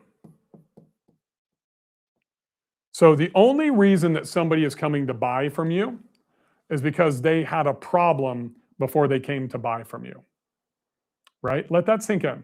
So if I'm going to, I just had a problem with the Airbnb I booked, and then I bought from the other one because she did a better job of communicating what my outcome was going to be, right? Hey, I'm going to have everything that you need. We got a fully stocked kitchen. We provide linens. We've got soaps. You can see the high quality of furnishings that we have. You see the views out to the mountain. She told me how close it was, which is really hard to figure out down there of where the actual place is. The mapping isn't very good. She told me how far away it was to walk to get to the ski resort and the rental areas. She told me about access to restaurants. She gave me the most important thing that I needed to make a decision, which was information. She did not sell. All she did was provide me information. And she asked me, when I told her that I was going to cancel my other Airbnb, she asked me, why are you canceling the other Airbnb? That goes back to asking your customer why, right? You want to find out what their pain is. You want to find out what the problem is. If we don't do that and we just start selling our features and benefits, people are honestly, they're not buying features and benefits. They're buying the outcome that those features and benefits provide. Chris bought 3 croissants, a bear claw, a croissant, a cinnamon roll, and a grande frappuccino. Why did Chris not go in and just buy a cup of coffee every day? Because he was making emotional decisions. I made an emotional decision on Saturday night at dinner. It was Caleb and Chris and I. Oh, and Randall, our chauffeur and the owner of Minuteman Limousine in New Jersey. And we had a great dinner. And literally, I kind of let the psalm emotionally almost make me commit to buying a second bottle of wine. And that was tough, was it not, boys, to finish that? Mm-hmm. At least for me, and I'm supposed to be the wine drinker. That means I was going to have like 3 glasses of wine. My limit was going to be 2, but yet emotionally is why I bought that, right? That would have nothing to do with anything else except for emotion and the way that the sommelier, the Italian lady, wine lady, made me feel when she came back and she asked me if I wanted to have another bottle of wine. She kind of put me on the spot. She knew we'd chatted before. She knew I was a wine drinker. And she said something like, I know you want to try that Barolo because I think we started with the Brunello, right? I'm like, yeah, the Barolo would probably be good. So I end up making an emotional decision to buy it and immediately regretted it when she brought it to the table. It's like a $200 bottle of Barolo. 1, didn't need to spend the money. 2, didn't need the wine. And it showed up literally as we were basically finishing dinner. Does that make sense? Caleb, take that phone call that's coming on my phone, go let Bria know, because that could be an emergency. Or you can text Bria from my phone. So we stop selling products and features. We start selling the outcome. This is probably my favorite graphic, and this is in the book for you as well, and it's broken down very well. So we have, and you see my skills, how it's getting into a different color here. I don't know if I have green on here. Do we have green? I do have green.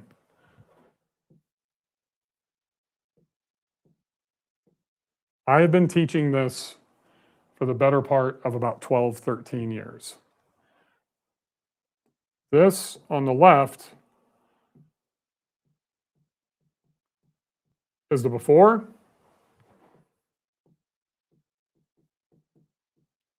And this is the after.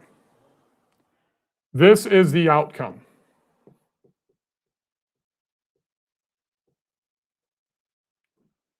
Every new client, every new customer, everything okay, Caleb? Yep. Every new client, every new customer comes with baggage.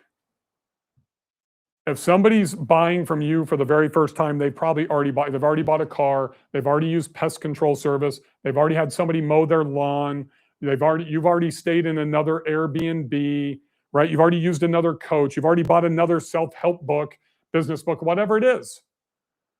But you're coming to look to take that frown and turn it into a smile. That's why this is the before every single time. So we all have problems. So this is problem number 1, this is problem number 2, number 3, number 4, number 5. The question is, how good are you at providing the solutions? Here's the deal. If you and I are selling the exact same product and the client has 5 problems. You okay back there, Chris? Yep. Trying to open a can. You need to go to the restroom? Distracting you, but Chris is calling down here, whoever provides the most solutions to the prospect's problems will win. Client has 5 problems. If I'm cut off right here at 3, and I can hit number 1, number 2, and number 3. But Chris comes down here, number 1, check. Number 2, check.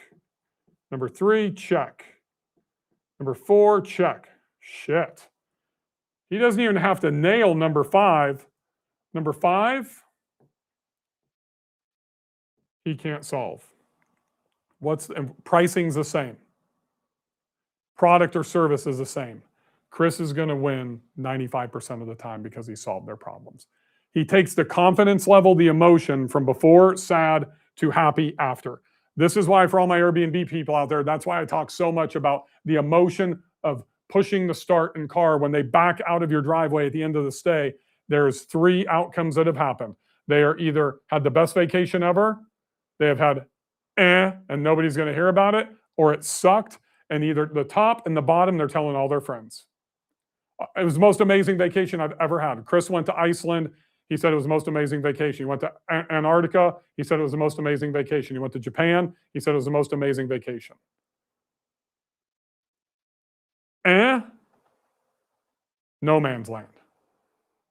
Same result that happens with the most amazing vacation, the most amazing dinner. We all want to talk about those things. Is the same thing that happens with the shitty experience. You still tell everybody about it. The in-between, the middle, is where we cannot live, ever. We are selling their emotional state when they leave. When Chris walks out of Starbucks, it's euphoric. After he gets back to the office and he drinks a 2,000 calorie Frappuccino and he has, 1,700 milligrams of sugar that come in those 3, Bear Claws. Chris, how'd you feel an hour later? Probably like shit, right? But yet, it's that dopamine hit when he gets it and he walks out and he starts it that brings him back. That's why we have to look at problems and solutions. These are the emotional things that we have to target. So we have to research and know what these problems are. If you don't know what those problems are, and I do, and I can provide the solutions, I'm going to win every single time. So the bigger this gap ends up being here, if Chris can add on 6, 7, 8, 9, and he can actually check that box for every one of them, the gap gets larger. What happens when the gap gets larger? Chris can go from here to here to here to here.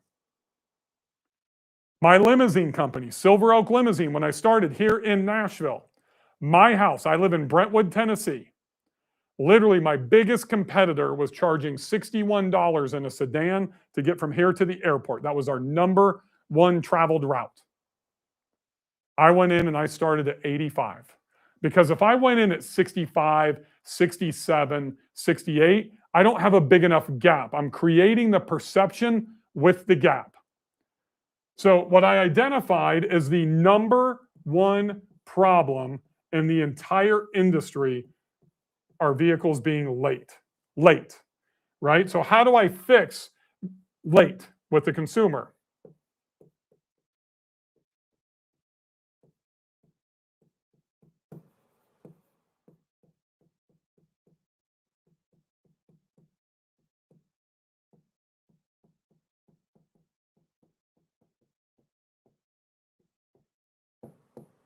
First person in the history of the limousine industry to offer that. My mentor and coach still is the godfather of the industry. Like literally in Chicago, the godfather of the industry. And I remember I'm like 3 months into the limousine space and I told him I'm going to offer this. And he said, "You are absolutely crazy. There's too many factors, too much logistics, airplanes delayed, get stuck on tarmacs." We got stuck on the tarmac. We arrived 26 minutes early yesterday, sat there for 35 minutes. Then we ended up being like 4 minutes late, whatever it was. Traffic jams, weather. Bill, you cannot control this. George, I don't care. I will love to actually give the trip to somebody for free. Because you know what happens when I give them a free trip? They are going to tell their friends about it. This guy actually stands behind what he says. On time, every time, or it's free. My biggest competitor here was Signature. They were probably late 10% of the time. That means I have the opportunity. When they saw my billboards around Nashville, when they see my advertising at the time above the urinals in Sommet Center, which is now Bridgestone Arena, and all the marketing that I was doing, what's the most important thing in a business traveler's toolkit? What's the thing that they want to protect all the time? It's not money, it's their time. It's why I pay more to fly direct, nonstop flights. If you guys are travel hackers, you know that you can almost always buy a cheaper flight by making a stop. I also pay more to sit up front, especially when I'm making a connection. I will almost always be first class, or I try to be in row 7 right behind first class in like Delta Comfort or United Comfort or whatever they call it. Because that's time. If I sit back where Chris and Caleb sat yesterday on the way back, where you guys are like 27, 28, and we have a tight connection and we have to run in Chicago or run in Denver, which it seems like we have to do all the time because airlines are trying to cram those flights together to get more flights in, and I miss a flight, it derails everything. So the value, that's the whole value proposition of understanding when I'm selling limo service, that time is the most important thing. With Chris coming out of Starbucks or going in, it was emotion. Now, Chris is a completely different buyer, at least in regards to that product. Because he hasn't done that for years. He doesn't do that anymore. He's a different human being today, just like I'm a different human being today. That's what we have to understand in our positioning, is that we are here to sell outcomes based on the buyer persona type that we're trying to acquire and their buying type of those 6 different types of buyers. If you don't nail that, you're just like everybody else. That is chapter 6, my friends. And that ties directly into that sales ladder. And the one thing I don't want you to think about or I want you to, I know some of you are probably thinking, when we look at these sales ladders and I use these examples and you think nobody's going to climb that sales ladder with your business, I'm going to give you a really quick example. In my Build Short-Term Rental Wealth business, I started that in June of, basically it's been 6 years, Chris, right? Almost to the day. We started Build Short-Term Rental Wealth. And I'd exited out of the limousine industry. I built inbound marketing agents, a HubSpot marketing agency. I turned that into Limo University, a coaching business. We had COVID. I immediately went to zero, told all my members, all my clients, I'm not going to charge you, but I'm going to double up my services for you. And it wasn't working out very well. We were surviving on PPP and EIDL, and probably one of the biggest accomplishments I think of my career is Chris never got laid off. Chris never took a pay cut, never missed, a payroll with him to take care of him all through 2020. Took on $125,000 in debt for that. But that was something I needed to do to keep him so he could see emotionally how valuable he was to me without saying anything. The same thing happened in that space with the limousine companies. But when I came back 10 months later and started charging, they didn't come back because they didn't have the money to be able to pay. In June, Chris said it's time we started Build Short-Term Rental Wealth. I spent the next 6 months building brand, helping people pro bono, no product, no mastermind, nothing to sell at all for 6 months. And on Christmas Eve, I invited 20 people to join my mastermind. And there was one lady that called me. Her name's Lori. I won't say her last name. Mastermind members will know who she is. She's an OG. And she literally bought everything that I had while I was on about a 10-minute phone call with her. She was the only person that I didn't know that wasn't invited to join the mastermind in the original 20, but she became an OG because somehow we got in contact. I think we had the Superhost library, Chris, and some individual things that we had done, and like she bought a coaching call, and then she's like, "What else do you got?" And I'm like, "Well, I just launched this mastermind, but it's like invite only." She's like, "I want to be in that." And on that call, she spent like $7,000 or $8,000. The other thing that I want you to understand is how our emotions tie into our pricing. I want to lean in on this a little bit. We typically make the mistake of pricing for ourselves. And one thing I learned from Jeff Walker back in that 2015 PLF Live event where I met Dave Gambrill was we all undervalue what we're worth. I launched a mastermind. Emil Sekel, Pricing by Mira, was in that. Kenny Bedwell was an OG in that, had no idea how to invest. Eric Carrico. Immediately, John Hodge joined, a bunch of Jeff Hampton, Ryan Bakey at the next meeting. A lot of these titans that you see in the industry came out of my mastermind. And the interesting thing is when I started, I charged $4,500 to join my mastermind. Like Emil Sekel, Lori, Tom Mundy, they're all still original OG members, and they still pay $4,500 a year, even though my mastermind's $20,000. It took other people's affirmation for me, because I'm just like you and anybody else. I didn't charge enough for what the value was. And now today, people look at it as $20,000 as a deal because of what they get out of it.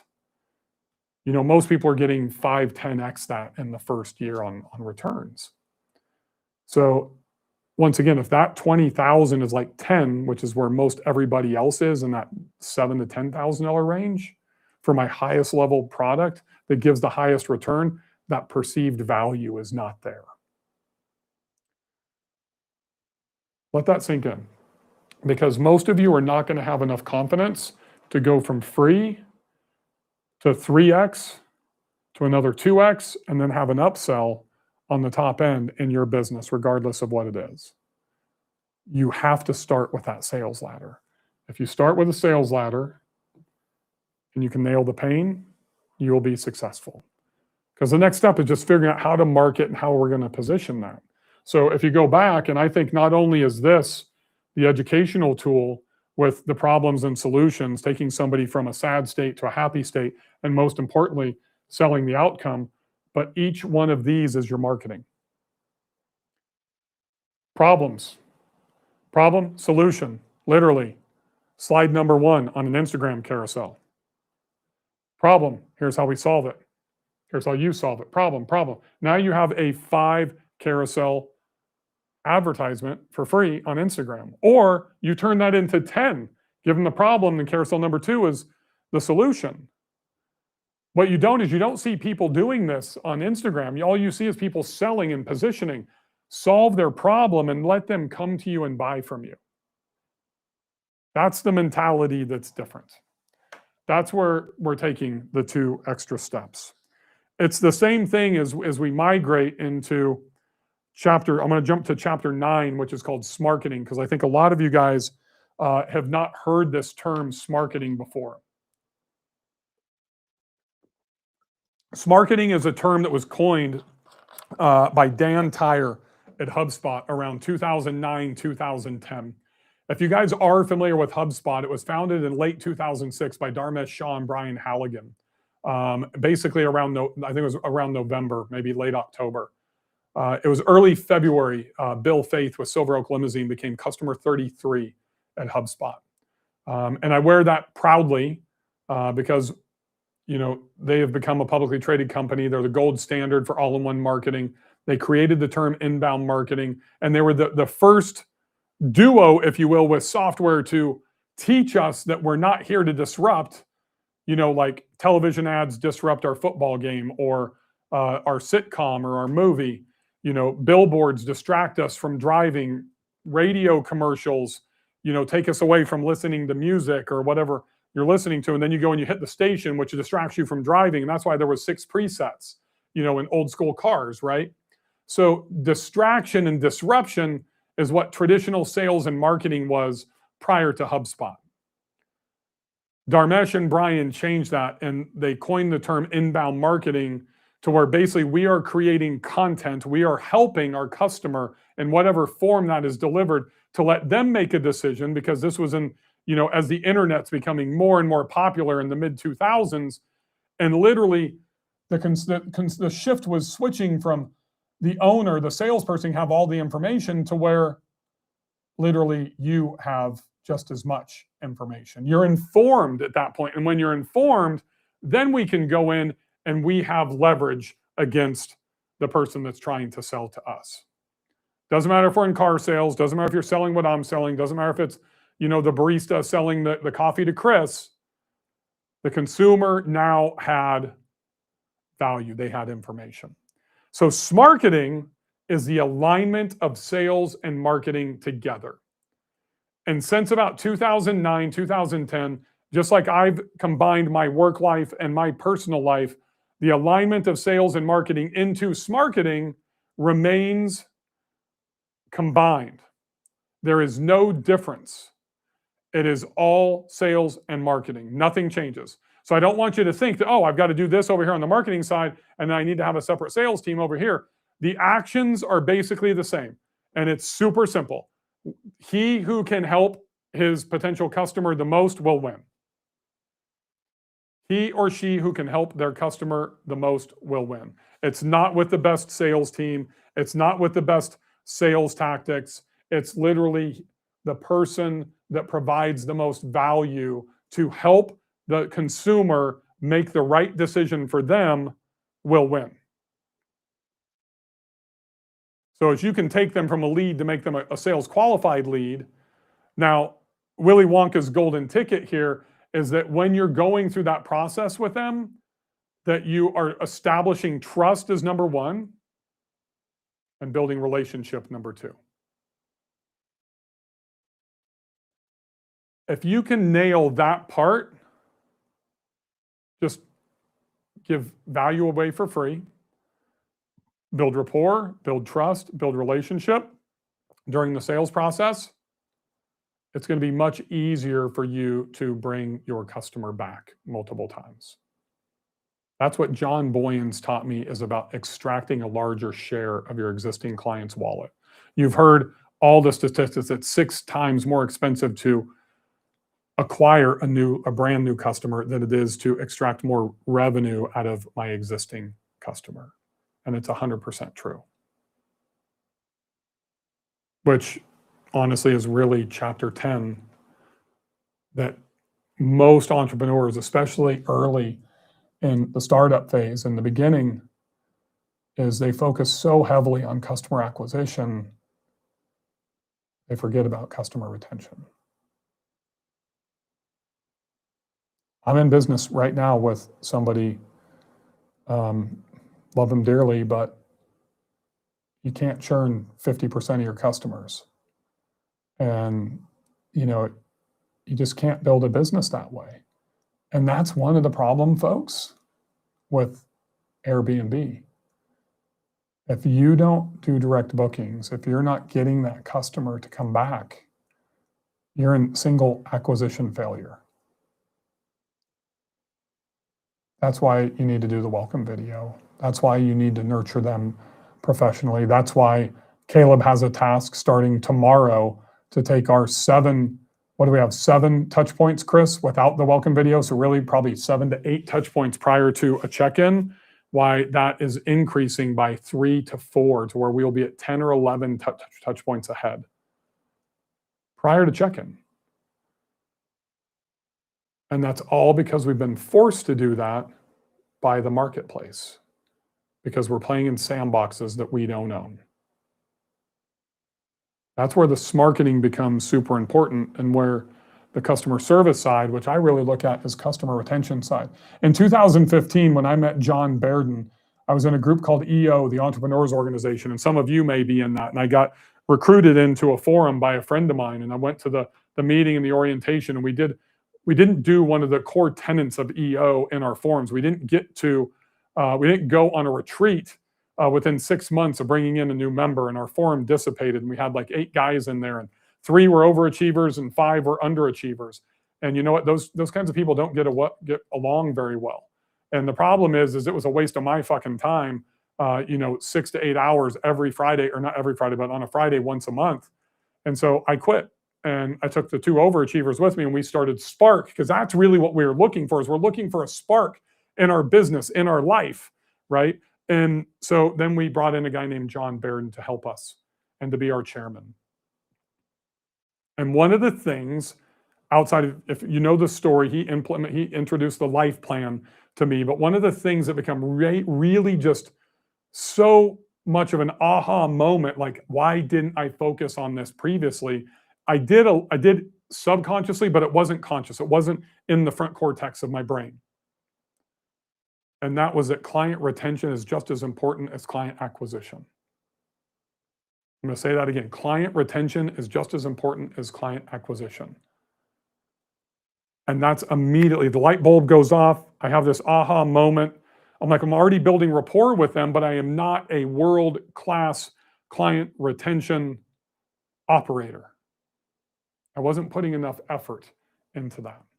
Immediately, paradigm shift inside client retention. Within 90 days, I see sales start to increase because those customers are coming back and spending more. And it's funny, I still kind of live in the limousine space. I never really left that industry. I still coach every Thursday, one of my Limo University programs, which is still available. And the funny part of it is many times over the years, I like the limousine company I use here in Nashville. And I'm a pretty high value individual customer. Used to be a lot of airport transfers. Now it's really soccer games, hockey games, which are like 4 or 5, 6 hour runs that I do with my family. And that could be $500, $600, $700, $800 at a pop versus, $150 or whatever to get to the airport. But the owner of that company, I never hear from, ever. No emails, no birthday cards, no thank you for your business, no text messages, nada. And I use that as an example in that industry, but yet nobody tries to acquire my business. That's the part that's missing. That's the opportunity. Wealthy Walter is sitting right there, probably spend $15,000 a year. It used to be a lot more, but probably, I don't know, maybe $10,000 to $15,000 a year for an individual traveler in one market. That's a lot of money. And I've made it abundantly clear to the industry. Because they don't sell. They wait. If you were a waiter, not at a restaurant, but as a CEO, a president, a general manager, a salesperson, an owner, and you think people are just going to come to you, you're gravely mistaken. You have to be the one to go out and get it. At some point, I've never had an issue. Literally no late pickups, no issues at all, but I'm not emotionally tied because I don't get nurtured. There is absolutely no question that if the owner of that company sent an email out once a month, he could probably add 10 to 20% to his business if it's the right communication. And it could be very simple, like something I wasn't in town, but my family was. And if he would have said, hey, Bill, we've taken you to 27 NSC Nashville Soccer Club games. Do your family have any interest to go and watch Japan practice? At Geodis, they're here getting ready for the FIFA World Cup. I was out of town, but you know what? I got 3 soccer girls in this house. He knows I have 3 soccer girls in this house. There's a very high likelihood that would have sparked, especially when I'm out of town, emotional decision to say, you know what, Adam, I will book that SUV for $700. Pick them up at 5. They'll go to dinner. They'll be at practice at 7. They're home at 10. Like a 5-hour drive or a 5-hour ride. We have to put in that work, one, to retain clients and earn the right to market to them. And if you're not out selling and you're not out marketing to your existing customer base, you're doing yourself a grave disjustice on trying to grow your business. Chris, how many emails do we send out in a week, do you think, to our community? Including funnels, including standard emails, including membership emails. If we have somebody in our mastermind, our inner circle, we have a couple of people that are like everything. Yeah. Like mastermind, inner circle, host academy, they're in the Facebook group, they're just regular community, they do all that stuff. They're literally probably getting 20 to 30 emails a week.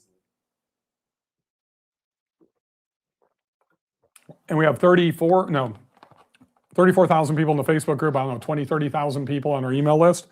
What's our churn rate on that? Less than 1%, 2%? Yeah, even less than that. Less than 1%, because we provide value in those emails to solve the pain that those people are experiencing and then earn the right to sell to them. Because here's the deal. If you don't provide value, you don't earn the right to sell. That's why we have problems and solutions here, right?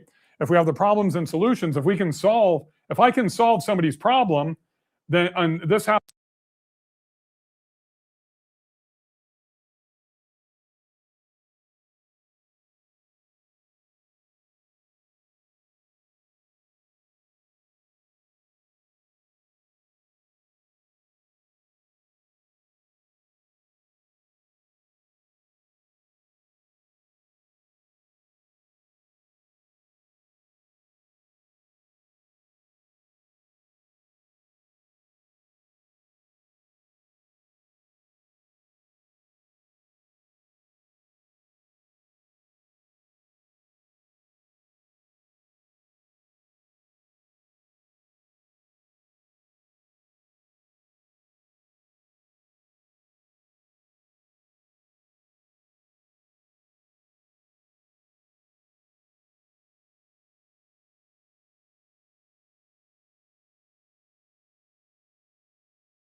Sorry, everybody, just switching out mics here.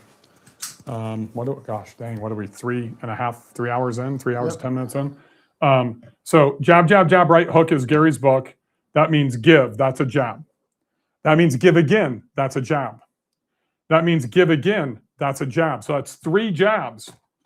That earns you the right to be able to come in at number 4 and throw the right hook.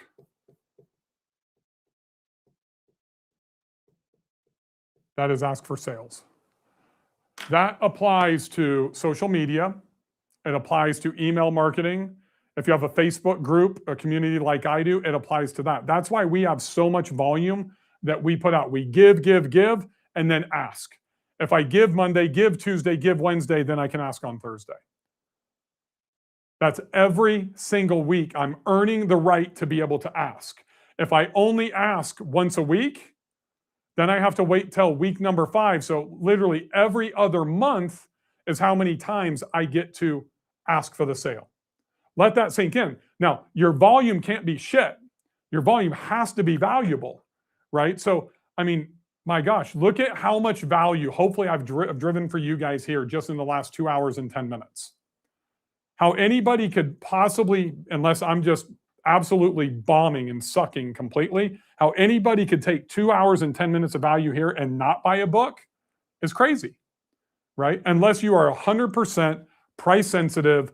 I'm not spending $28 on a book. I'm waiting for soft copy or whatever it is. Then you're not my buyer anyways. And if you are that guy, just DM me. I'll send you a hug and a kiss and I'll give you a free book. But you're not the person that I'm going to try to sell to.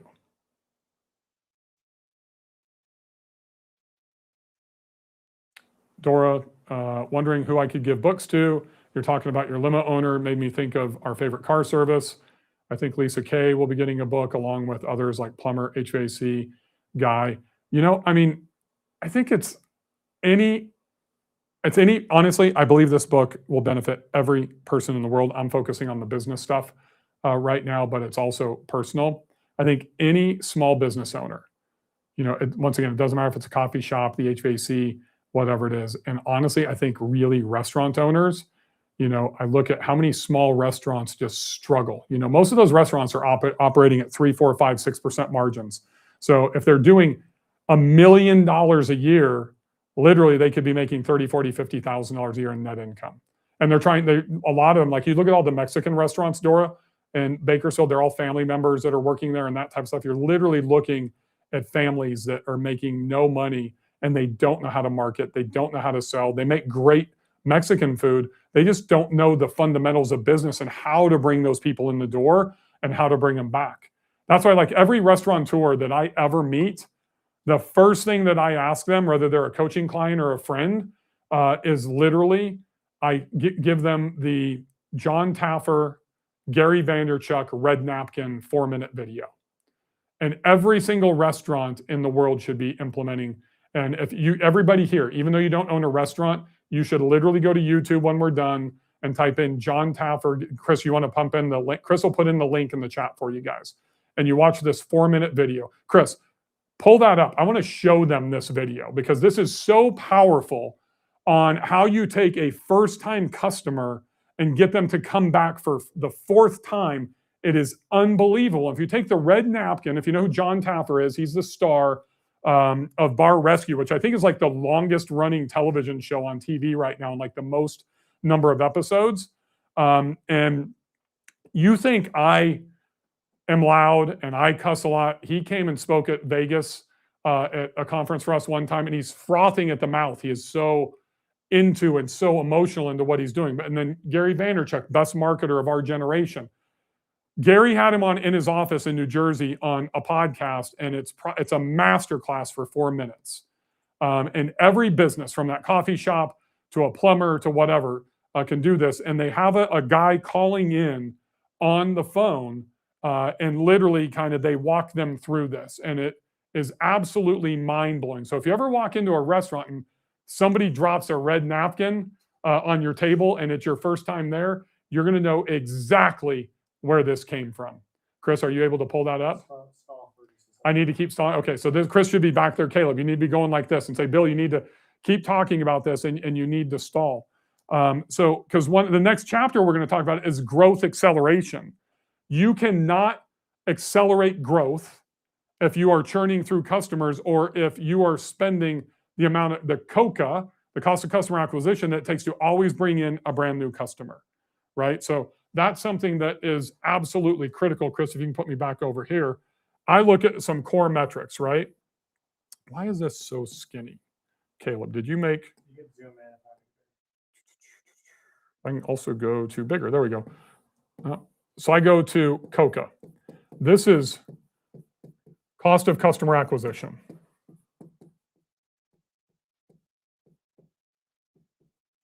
So what's funny is most people don't know this number.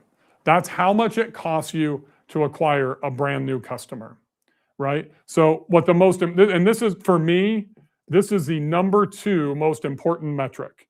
I'm going to give you the most important one right now. That is LTV. This is lifetime value. Most of you don't track the lifetime value of your customer. So the higher the lifetime value is, the more you can spend on customer acquisition. There's a reason that I do Facebook ads, even for short-term rentals. There's a reason that I've done $18 million in Facebook ads and Google ads and LinkedIn ads and TikTok ads and all that type of stuff. A lot of that was at my marketing agency. I haven't done that all just for myself. But here's the thing that I want you to understand. Here's the problem with, why is that not shrinking? Here's the problem with small businesses. It's the mindset. They, the owner, doesn't, and this is the word, want to spend money on ads. The problem here is the person that spends the most wins. The person that spends the most wins. So if I come back and I have a cost of customer acquisition and it costs me $200,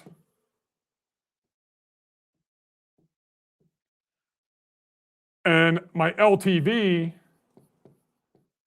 is $200, how much am I probably willing to spend to acquire that customer? If I want to have a 30% margin, I would never spend more than $160. But if I can extract a larger share out of their wallet through customer retention, value-based selling, more volume of give than ask for the sale, and I can turn that LTV into 600, but I can still spend that normal 160, I'm not going to grow. If I take an extra 100 out of that and add that to where now I'm spending 260, I can probably turn that into 750 to 800. Now I'm growing. That's the key. But the problem is that small business entrepreneur, that mindset holds them back to where they don't want to spend. So when I'm spending, and if I start with a $500 a month ad budget, and my goal for the $500 is to generate $2,000 in gross revenue. So now I look at, okay, I spend $500, I generate 200 in gross revenue, and I have a 30% margin. That means that I've made an extra 600% in net income. So I will take out of that 600, I'm going to take half, which will be 300, and I'm going to add that to my $500. Somebody goes to a restaurant for the first time and has Making a it flawless $800. experience. So now I've got an $800 budget, but I've got to get that customer to come back. Are you showing that, or are you showing me? I'm trying to figure it out. I haven't done this. Chris doesn't know. What do you guys see out there? Are you? I see what they see. Give me a second. Okay, gotcha. There you go. So that's where the LTV and bringing the customer back becomes the absolute most important thing to increase that lifetime value after they become a customer. Are you ready to show it? Yeah. All right. So this video is spot on to what I'm talking about. This is John Taffer from Bar Rescue. He's in Gary Vaynerchuk's office, and they're talking about the red napkin theory.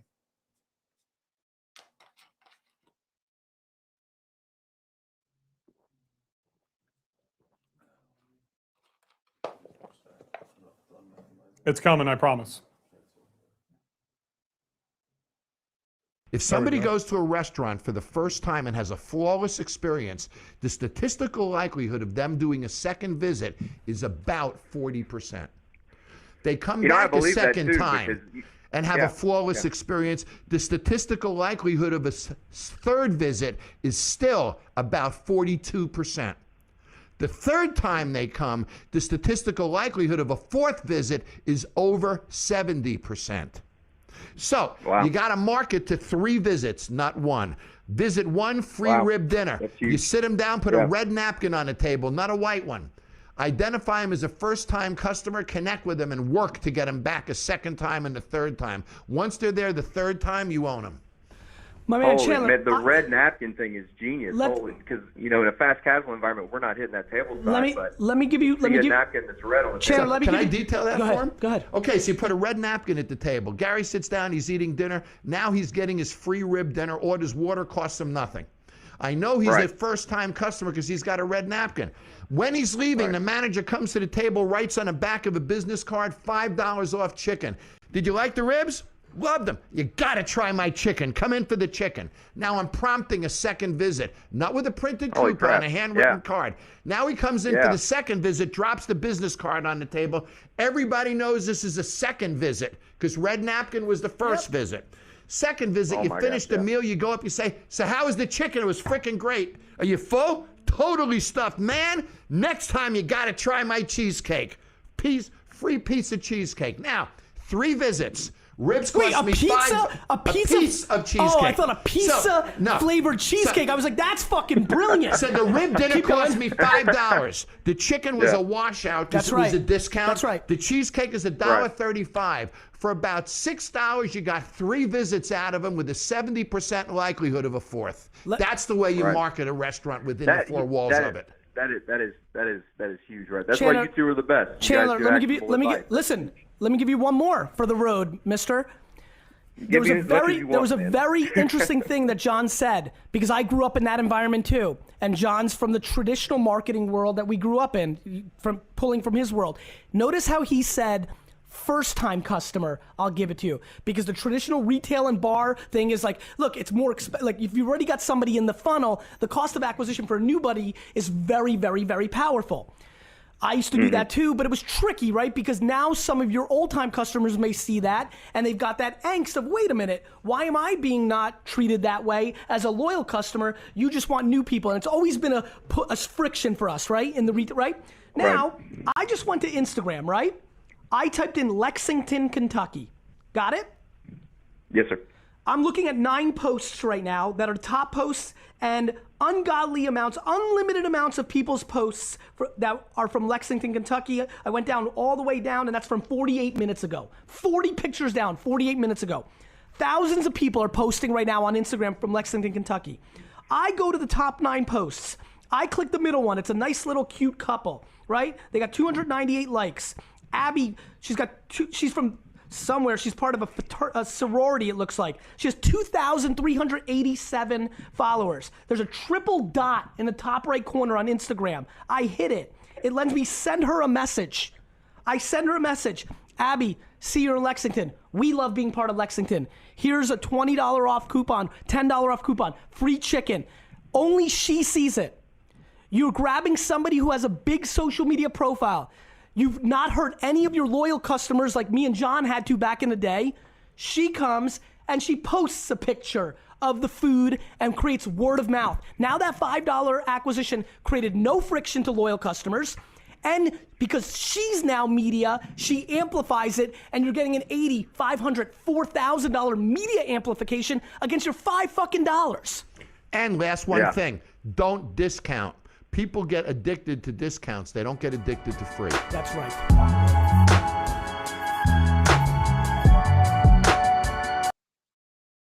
A 4-minute and 36-second masterclass for you with 3 huge points that most entrepreneurs miss. 3 massive points. One's the red napkin. And then the business card and what they do to bring them back 3 times. You've probably never experienced that inside of a restaurant. Absolutely massive. And that's what we should be doing in every single business. Number two, and I'm going to use an example because I have some competitors in my Airbnb space in here right now, especially like in Panama City Beach. Everybody talks about saturated markets, the Smoky Mountains, Orlando, PCB. What Gary just dropped for you in 45 seconds, log into Instagram, literally click on PCB, and you can do that exact same strategy. And number three, what John ended with, don't ever discount because people get addicted to discounts. They don't get addicted to free. So if somebody wants an early check-in, no, we don't. You can pay for it, but book another night. I can give you a late checkout. I never give the discount to anybody that asks, almost ever. Caleb, how many times have you, Caleb's in my back end. How many times have you seen me give somebody a discount? It's usually like, buzz off, you're not my customer, don't ever discount. People will never get addicted to free. The expectation is completely different. If you acquire a customer on a discount, they're going to always want a discount. So I keep that pinned in my YouTube, and I literally go back and watch that probably once a month. That is absolutely one of the best 4-minute master classes that I've ever seen. I get that it's in the restaurant business, but it's 100% applicable for any business, any entrepreneurial person that's out there. So I do want to just take a quick 90-second break here and just remind everybody that if you're new and you just logged in, I don't think we've done this for about an hour, Chris. This is the 2 Extra Steps playbook that you guys can get right there at that QR code. It's 100% free. This is a bonus for you guys attending here. You can get the playbook or just go to 2extrasteps.com to download that. If you scan that QR code and go to 2extrasteps.com, you'll also, once you put in your email, we're going to email this to you immediately. It's actionable. It's the breakdown of the entire book, but I'm actually going to give you something that we've never made public before. And this is my Cliff Notes version. These are the bullet points I'm using as I'm teaching you guys right now that come straight out of the book. This is what I use when I kind of make this when I read a book. I said this at the very beginning, so if you've been here the whole time, it's kind of repetitive, but for those of you that have jumped in the last hour, I don't read a lot of books. I'm very selective in what I'm reading, but when I do find a great book, like 7 Habits of, what's it? I just lost it. 7 Habits of Successful People. I look at the E-Myth, Profit First. When I'm reading books, I will read them 3, 4, 5 times, and I build out my notes so that way I can have easy access and always have them. Now with AI, it's way easier, and you can do this super fast. So you're getting this as well. You'll get this immediately. Once you get this, we'll have your email address, and we're going to send you this probably tonight or tomorrow. Are we giving them access to the recording, Chris? Yeah, along with it. So you'll get the access to this recording. So like if you jumped in the middle, you can go back to the beginning. And we're going to give you the Cliff Notes version that we've never done. So scan the QR code to be able to get that stuff, or you can go to 2extrasteps.com. And then you will see all of these packages there too for you to be able to buy books and get different access. Everything from my Bill Faeth Success Planner for $5 all the way up to my mastermind. You can get in my AI lab, everything in between. And there's a lot of stuff to choose from. And you might be thinking, why would I want 50 bucks? Why would I want $100? Well, that's so you can get like 50 to 60% discounts into those programs, all the way even individual coaching for the next year. And you can actually donate those books because nobody's going to keep $100. I get that. You can give them to a local community college, a high school, friends, entrepreneurs. Give them to every time you go to a coffee shop or a Mexican restaurant or whatever. Or you can just give them to Goodwill and take some tax write-off, whatever you want to do with the book. So that's available for 7 days, right? So you have today through next Wednesday. That's it. Then the deal will be turned off. It'll never happen again. And you'll just have to buy them one-on-one. If you do just want to go grab a book, you can go to Target, Walmart, Books A Million, Barnes & Noble, Amazon, anywhere books are available. They are literally, thank you to Simon & Schuster and Matt Holt Books. Those are the ones that gave me the book deal. They have got them in every place online that you can buy books. This is the cool thing for me personally. This is not a self-published book like most people do. This is literally a big book deal. And the main reason that I'm really trying to become a New York Times bestseller, this is my 3rd best-selling book. It was already a bestseller before It even launched today. We had sold about roughly 4,000 books prior to today. I've got to get to about somewhere between 8 to 10,000. We don't know the exact number. Thank you who just scanned the QR code. And I love doing that, actually. That's actually a really cool feature here. But I'm actually almost done with my next book. And I do not have a title with it, but it's basically a children's book for parents. And I don't know if anybody's ever done that before. So I had confidence in 2 Extra Steps. I had confidence in you guys that you would support me and see the value in this book. So I did not have Jill, my agent, pitch the book. And I met with Matt Holt, who owns Matt Holt Books, who was the guy I have the deal with for this. And then the distributors, Simon and Schuster, and I had lunch with him at Sushi-san in downtown Nashville about 5 weeks ago.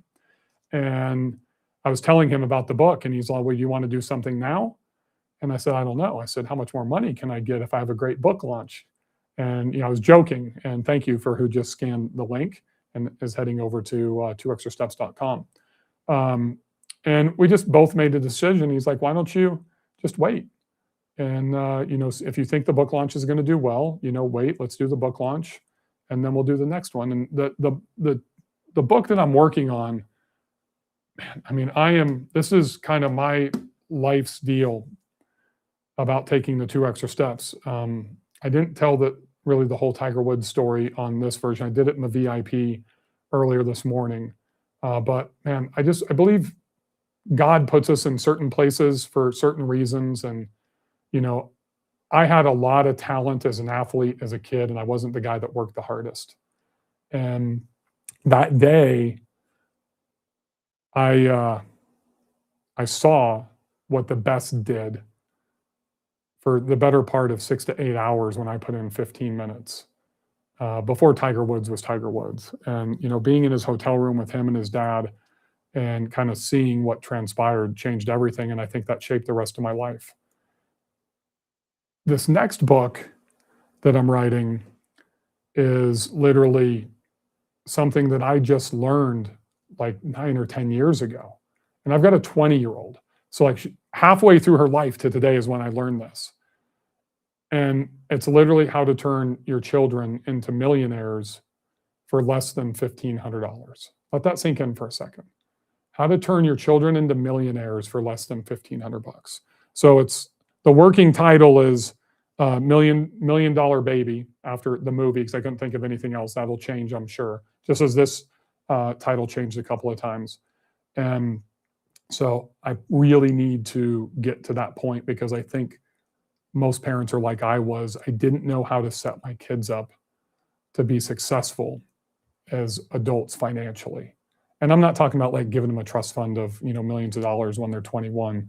It's about Roth IRAs and making early investments and how small they need to be with compound interest, just like the 2 Extra Steps compounds in value for you and your customers and your spouse and your children. And so that's the next step. I think, is Dave Gambrill still on? I think he is. But I think he's been here the entire time since the VIP. If you guys, you need to check out my boy, Dave Gambrill. He's a 2 Extra Steps guy. I met him 15 years ago. Actually, 11 years ago. And he actually wrote me, we don't call them testimonials. Are these called testimonials? What are these things called, Chris? They're called something, but not testimonials. And it's right here on the back cover. And I want to read this from Dave, because Dave's just an amazing guy. Most people talk about excellence. Bill Faeth lives it. 2 Extra Steps distills decades of hard-earned lessons into a practical framework that shows why success belongs to those willing to think differently and execute longer than everyone else. This book is not about hustle for hustle's sake. If you want a clear, proven path to stand out in business and life, this book delivers it. Dave, thank you for those kind words. So that's, when you get your book, check out Dave on the back cover. He's there with my friends Pace Morby and Jerry Norton. It's amazing the support of what's come in. And I mean, there's literally, if you guys know who Joe Roney is, if you're in my real estate world, this is the longest, I think, testimonial. I'm not going to read it to you that I've ever seen in the book, but Joe Roney is a recent, he just actually, after he wrote this, I don't think he was a mastermind member until after he wrote this, and he joined my mastermind. He was in my original accelerator program. And Joe has gone from having a small lawn mowing business, small, not even landscaping, really just a mowing business in Missouri, to when he joined the accelerator. Now he is a massive co-host and an owner and one of the top real estate agents at Savvy Realty. So he's literally, and Savvy is the largest short-term rental, real estate brokerage in the world now. And, it's owned by Tyler Kuhn out of Asheville. And he's doing Panama City Beach. He's got like 10 or 11. He's pumpkin planned, just like I do. He's pumpkin planned, to take a term from Mike McAllowitz in his pumpkin plan book, his entire portfolio. And it's just amazing to see what happens to people as they grow and build their lives. And a lot of what he's done is based off of the 2 extra steps. So I do want to take a quick second to give a shout out to Dave Gambrill, Pace Morby. Thank you for the kind words. I'm going to read Pace's real quick. They're educators, they're coaches, and then there are visionaries.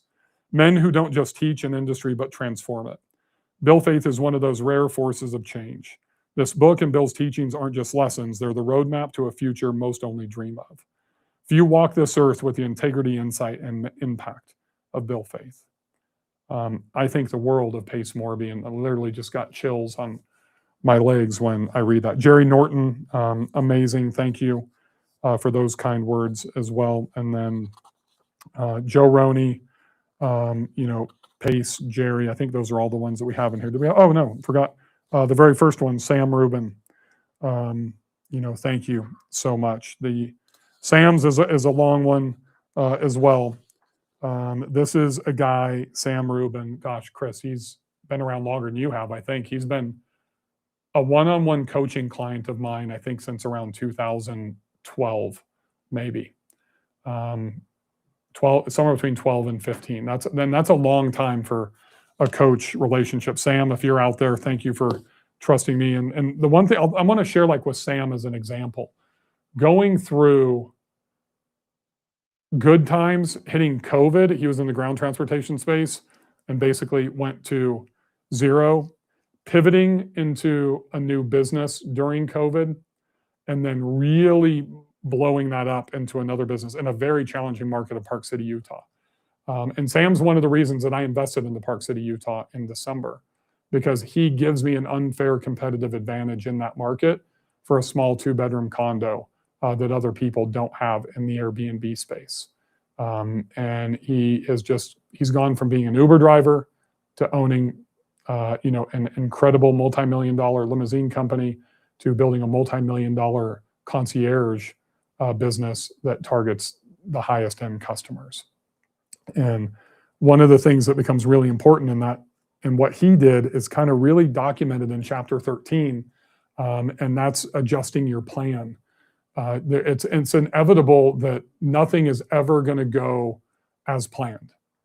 There's no question. We have to be open-minded, and we have to prepare to be able to pivot. If you were an entrepreneur going into COVID, your business, even if it's the same business coming out of COVID, it probably looks drastically different than it did going into COVID. Chris and I together since 2018 have made about 4 internal pivots inside, maybe 4 to 5 inside of what we're doing within the same business, and added on 2 or 3 businesses over that time period as well. And I just can't emphasize that requires an open mind. It requires research and staying on top of the marketplace. And most importantly, it requires the unwillingness to let the marketplace dictate how you're going to operate, right? So you get to do this on your own terms. And just from the very remedial standpoint, you want to find the different ways to be able to maneuver through the traffic. I kind of look at adjusting and going through challenging times, like trying to navigate a freeway, and I had to do that last night. We're getting on the freeway coming out of the airport last night at rush hour, and this car is going like 45, and then everybody else is going 70. And I have to look all around me, and Chris and Caleb know what I'm talking about because they were riding with me, and I floor my truck because there's like one gap to be able to get past the cars in the right two-hand lanes to get to that far left lane to go where I need to go, where I'm probably stuck, behind this semi. And if I don't see that clearly with vision, it could end ugly. And that's kind of the same thing. If there's one thing, if I had pulled Chris over here again, once again, who's been with me for 8.5 years, he would tell you that I see things like that and see clouds. And I don't think that's a skill. I just think it's because I pay attention, right? And when a lot of us just get so locked down into the day-to-day grind of what we're doing and we don't see what's surrounding us and we miss the opportunities. That's something that's really important. I want you to be looking for the opportunity. There's a small limousine guy in Indianapolis that was a faithful. He actually gave the term faithfuls as my tribe, my community. And then he turned to, a faith hater. And, honestly, because he thinks I'm an opportunist and he views that as a bad word and a bad thing. And a lot of people have a negative connotation to opportunist, where I look at that as a great thing. I am always looking for opportunity. That doesn't mean that I'm exploiting, but which is what I think he gets those two things confused. And also why he's literally has one car and lives with his mother, because he can't see the bigger picture. He doesn't look for opportunities. He lives the life that he is the one that is disadvantaged and everybody's out to get him.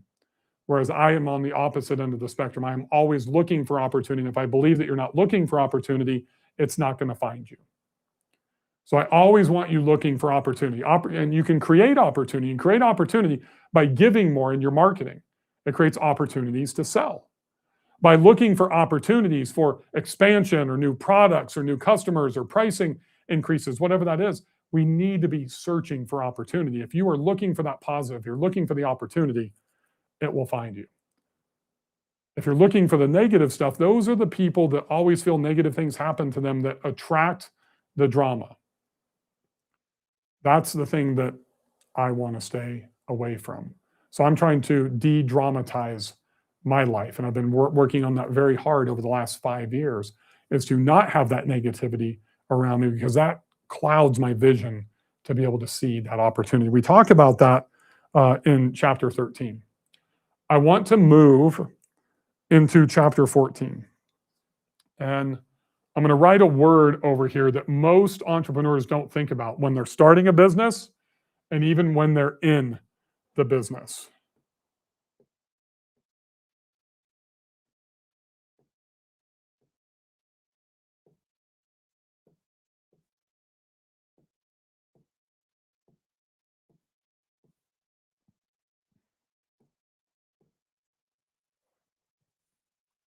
And that is your exit. There is nothing more important than when you are starting a business. Can you make that? I'm not going to write for a second. Is that we have the exit in mind when we are starting a business, running a business, managing a business, growing a business, scaling a business. Because most of you wait till it's too late and you do things like run all your personal expenses through your business so you don't have to pay taxes. And then you decide you want to sell your business to retire, or you're forced to sell your business because it's not cash flowing anymore. Well, it's not cash flowing because you ran all your expenses through it. This is just one example. Well, that devalues, because when you sell a business, it's always going to be based on the EBITDA, the earnings before interest, taxes, and depreciation. So, and that was a lesson I learned the hard way when I was young, and I would run all my expenses through my business. And because I didn't want to pay taxes, and if I can buy a suit or whatever I needed to do and be able to expense that, then that's a good thing. And that was all because of the people that I was hanging out with. That's that core 5 people, your true inner circle, that was influencing me because they didn't know any better. Thinking about the exit is something that I had to learn from people that learned to exit, right? That knew about how to build a business for a higher multiple valuation to be able to exit. That was the first time that I learned, because of that, that I really needed to focus on that. And that is my top 5 people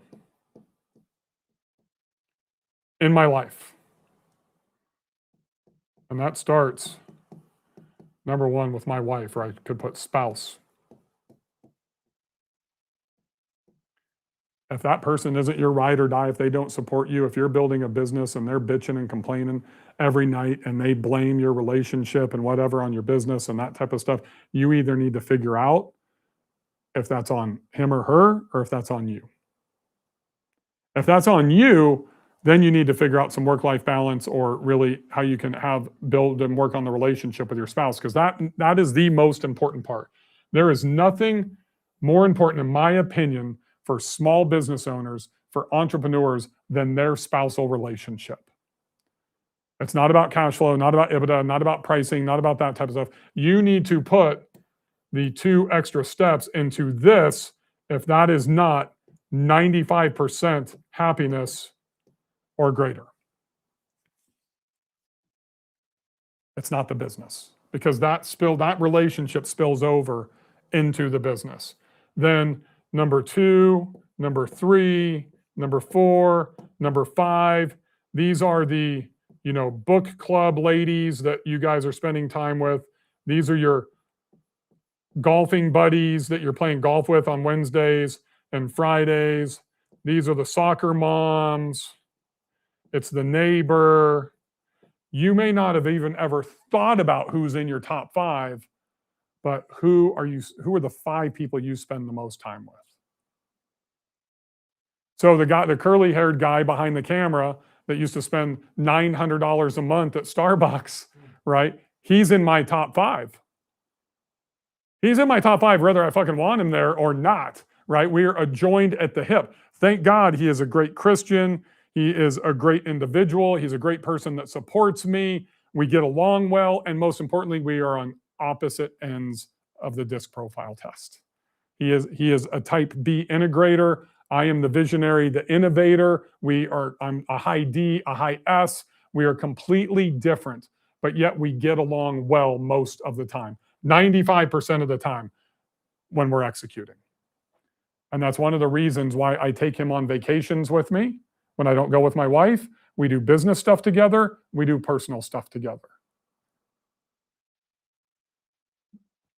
We don't necessarily, some of us, get to choose because we're there by happenstance. I want you to audit this over the next few days. I want you to audit that inner circle, that top 5. And I want you to make sure that every one of these is positive. That means the people in here need to be where you want to go, not where you've been. Bill, why is Chris in your inner circle then? He hasn't achieved what you've achieved in business. This isn't all about business.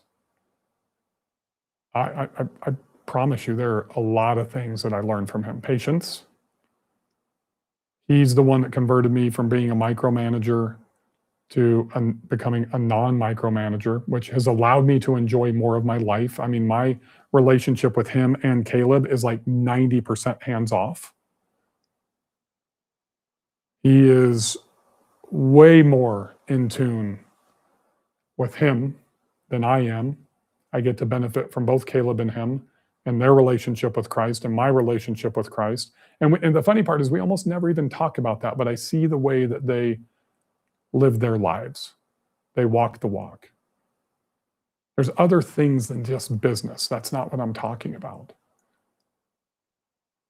One of the main benefits of when me and my wife 23 years ago left Bakersfield, California to come to Nashville, Tennessee, and this is something we didn't realize until we had our new friend groups here.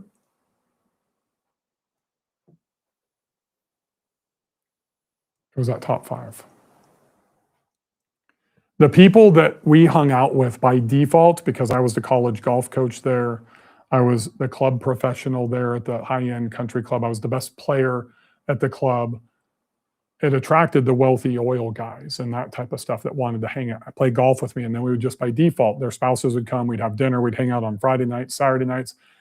But when I go back and I look at, there was one couple, one, that have moved. They've left that scenario as well, that town, and moved to Texas, that have been married forever. One. We plan on being married together forever. We had to leave that environment for personal. When we found our friend groups here, you know, we're in the buckle of the Bible Belt, you know, through church, through golf, whatever that was.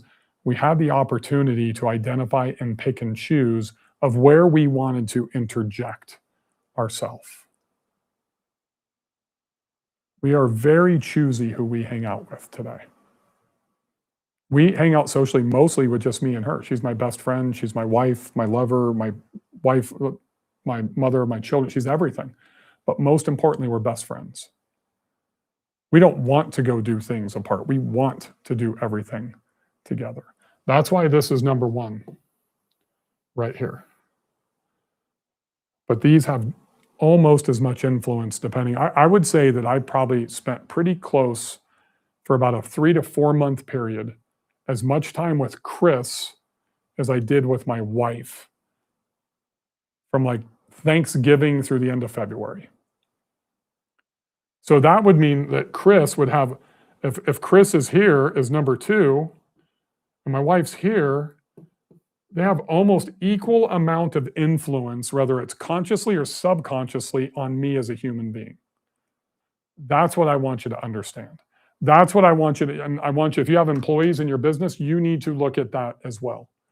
If I am toxic for Chris and Caleb, they're going to want to remove themselves from being around me. If they're toxic for me, I'm going to remove them from being around me. And a lot of us don't look at our friend circle. They don't look at their employees. Most of you are spending probably more time with your employees, 7, 8 hours a day. If you have like a traditional business, if you're in a restaurant, if you're in a coffee shop, something like that, in a closed environment, you're spending more time with your staff or your coworkers if you have a JOB than you are with your family. Let that sink in. Most of us don't really think about that. And that kind of goes back to chapter 12 on the leadership side. And it ties into having the end in mind for your business, which really rolls into chapter 15, which is the exit strategy. And even chapter 16, which is how you live the 2 extra steps personally. And one of the things, if you've heard me talk about before, is doing that 7-day personal audit. That's kind of what opens up this chapter, so you know where you're spending your time.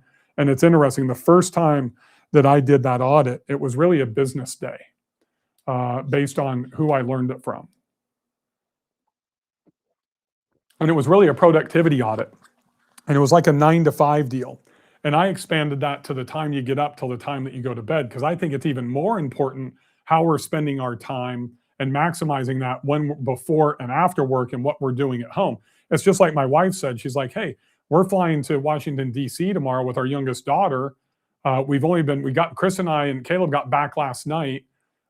This soccer tournament literally impacted us going to Montana. So we're home for a day and then we leave again. And now my oldest daughter can't go because she's going to do a shadowing with an orthopedic surgeon in Detroit. So all of our schedules are messed up. And literally for 3.5 weeks straight, both me and my wife are traveling and we won't see our oldest daughter and we'll be away a little bit of time from our youngest daughter. So maximizing that time, she comes to me this morning. She's like, how long's your thing today? And I said, it's going to be about 4 hours. And then I actually need to film a couple of podcasts, which I don't think that's going to happen when we get done. And she's like, hey, let's do a family dinner before we leave. So the family dinner is not where it's Bill's special day. It's his book launch day. It's not where I want to go. It's not where my wife want to go. It's where our daughters want to go. And so those are just really things that I think become super important that we have to, identify and we have to look at. Because if I pick, I'm going probably to the same place I always go. I'm going to Luogo. But I'll bet they pick and they want to go someplace different. So we'll see what happens. And I think that's something that becomes really important about how you are living your life personally is going to affect your success in business. It took me years to understand that. Years. So as we come to the close here in chapter 16, that's where that personal audit of that 7 days, instead of just doing the business and the productivity, and that's a huge part of it, you need to identify tasks that are repetitive that you can get rid of. And today, it's, in my opinion, it's AI first in business and then VAs second. So for years, it was virtual assistants, but now AI is going to save you a lot of time, money. And remember, if you can get an AI agent or a skill to be able to offset that versus a VA, one, it's virtually free versus $500, $600, $1,000 a month. And two, they work 24 hours a day versus working 8-hour days. So that's number one. But the personal side is most important. And then I'll leave you something out of my planner that when you're doing this audit, I really want you to think about a morning routine. Like, what do you do right when you get up out of the morning? And it's funny, I made a change in mine, and my wife's like, what after? And she didn't notice for probably the first week or so. And I was traveling a bit. And I even did it when we were in New Jersey. And within the first 15 minutes of waking up, so I still track mine. So I get up, like any other 50-year-old, first thing I'm doing is going to the bathroom.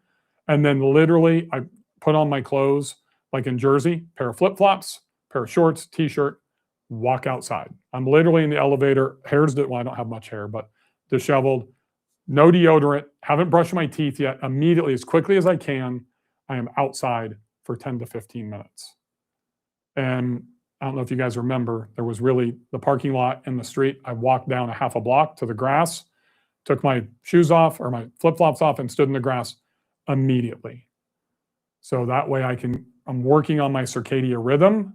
So the faster we can get sunlight for 5 to 10 minutes, and you need to do it within the first 30 minutes of waking up, then that's going to help your circadian rhythm. So I try to go to bed, as they know, every night, 8:30, I'm starting my shutdown routine. So I have a morning routine and then I have a sleep routine. So I'm shutting down. I don't drink anything typically, unless I'm on the road, like hosting the dinners and stuff.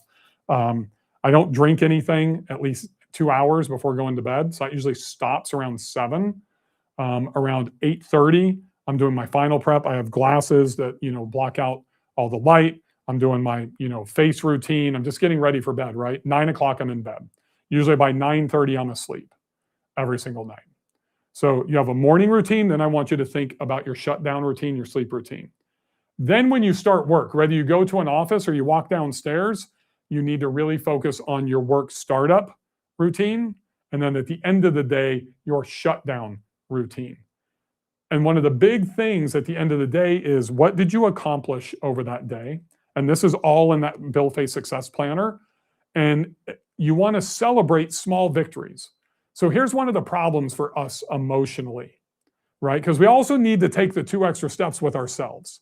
Is when we don't celebrate small victories, everything becomes a loss. And when everything becomes a loss, it leads to depression, it leads to negative thoughts, and we just don't have a positive outlook on what we're doing in our day-to-day life. So celebrate the small victories, keep track of them. So morning routine, startup workday routine, afternoon or evening shutdown routine from work, whether you're in an office or you're at home, and then your sleep protocol to get ready to go to sleep.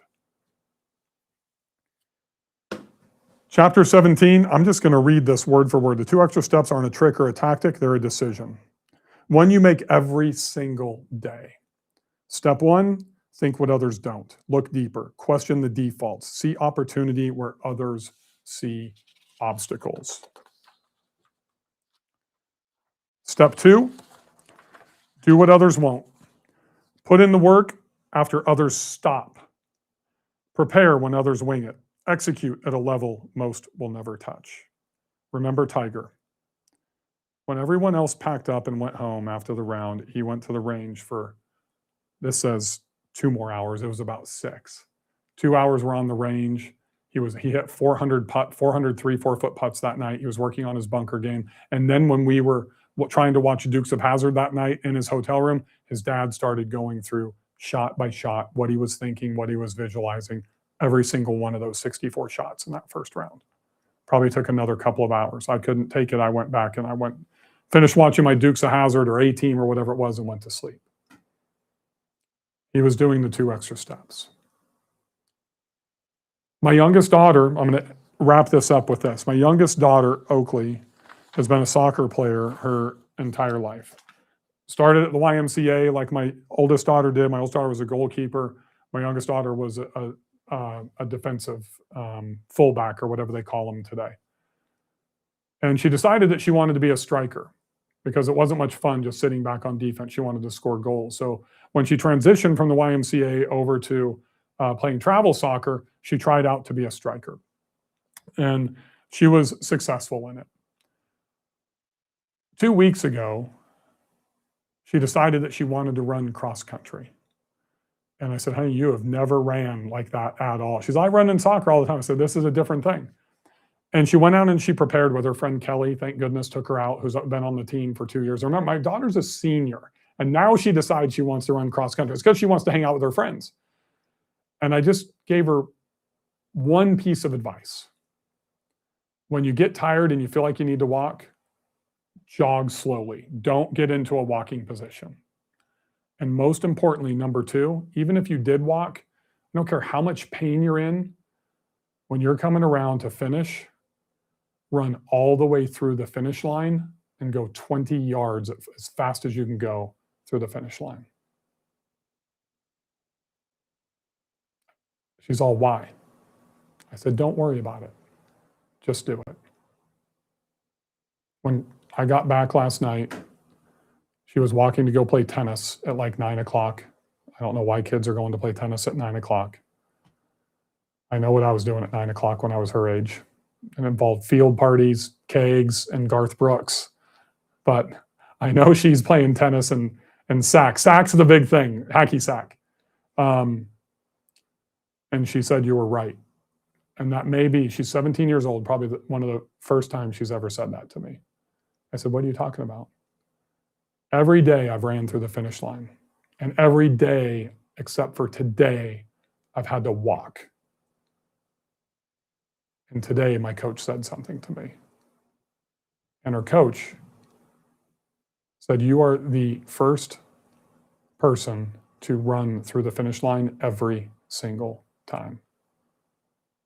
That's because she's taken the 2 extra steps. And even though she's walking in the middle, she's finishing strong. You can take a break, you can walk, but it's how you finish. That's what the 2 extra steps is about. For those of you that have been here for 3 hours, thank you so much for being here, supporting me, being in my community. Whether you've bought a book or not doesn't make a difference to me. Just you here being here means the world to me. It doesn't stop here. I probably should, but I'm the guy that wants to continue to see you. There's some of you that have been here the entire time, and I'm just very, very appreciative of that. Please take a picture of your book. Tag me, Bill Faeth 73 on Instagram, Bill Faeth every place else. Use the hashtag 2 extra steps. Put it in your stories. Put it on your page. We're going to be sending out stuff. Caleb or me or somebody from my team will reach out to you. We're giving away a ton of stuff. I can't say that everybody's gonna win, but it could be a hat, could be an autographed book, could be free lifetime in my mastermind. All you need to do is click that QR code, make sure that we have your contact, get your free planner, get the Cliff Notes, and man, it would mean the world if you would share the link to my book with some of your friends on social media. It would absolutely tag me, let them ask me questions. It would just mean the world to me to get this out to as many people as possible. I love you guys, and thank you so much for spending 3 hours with me. Don't forget to always take the 2 extra steps.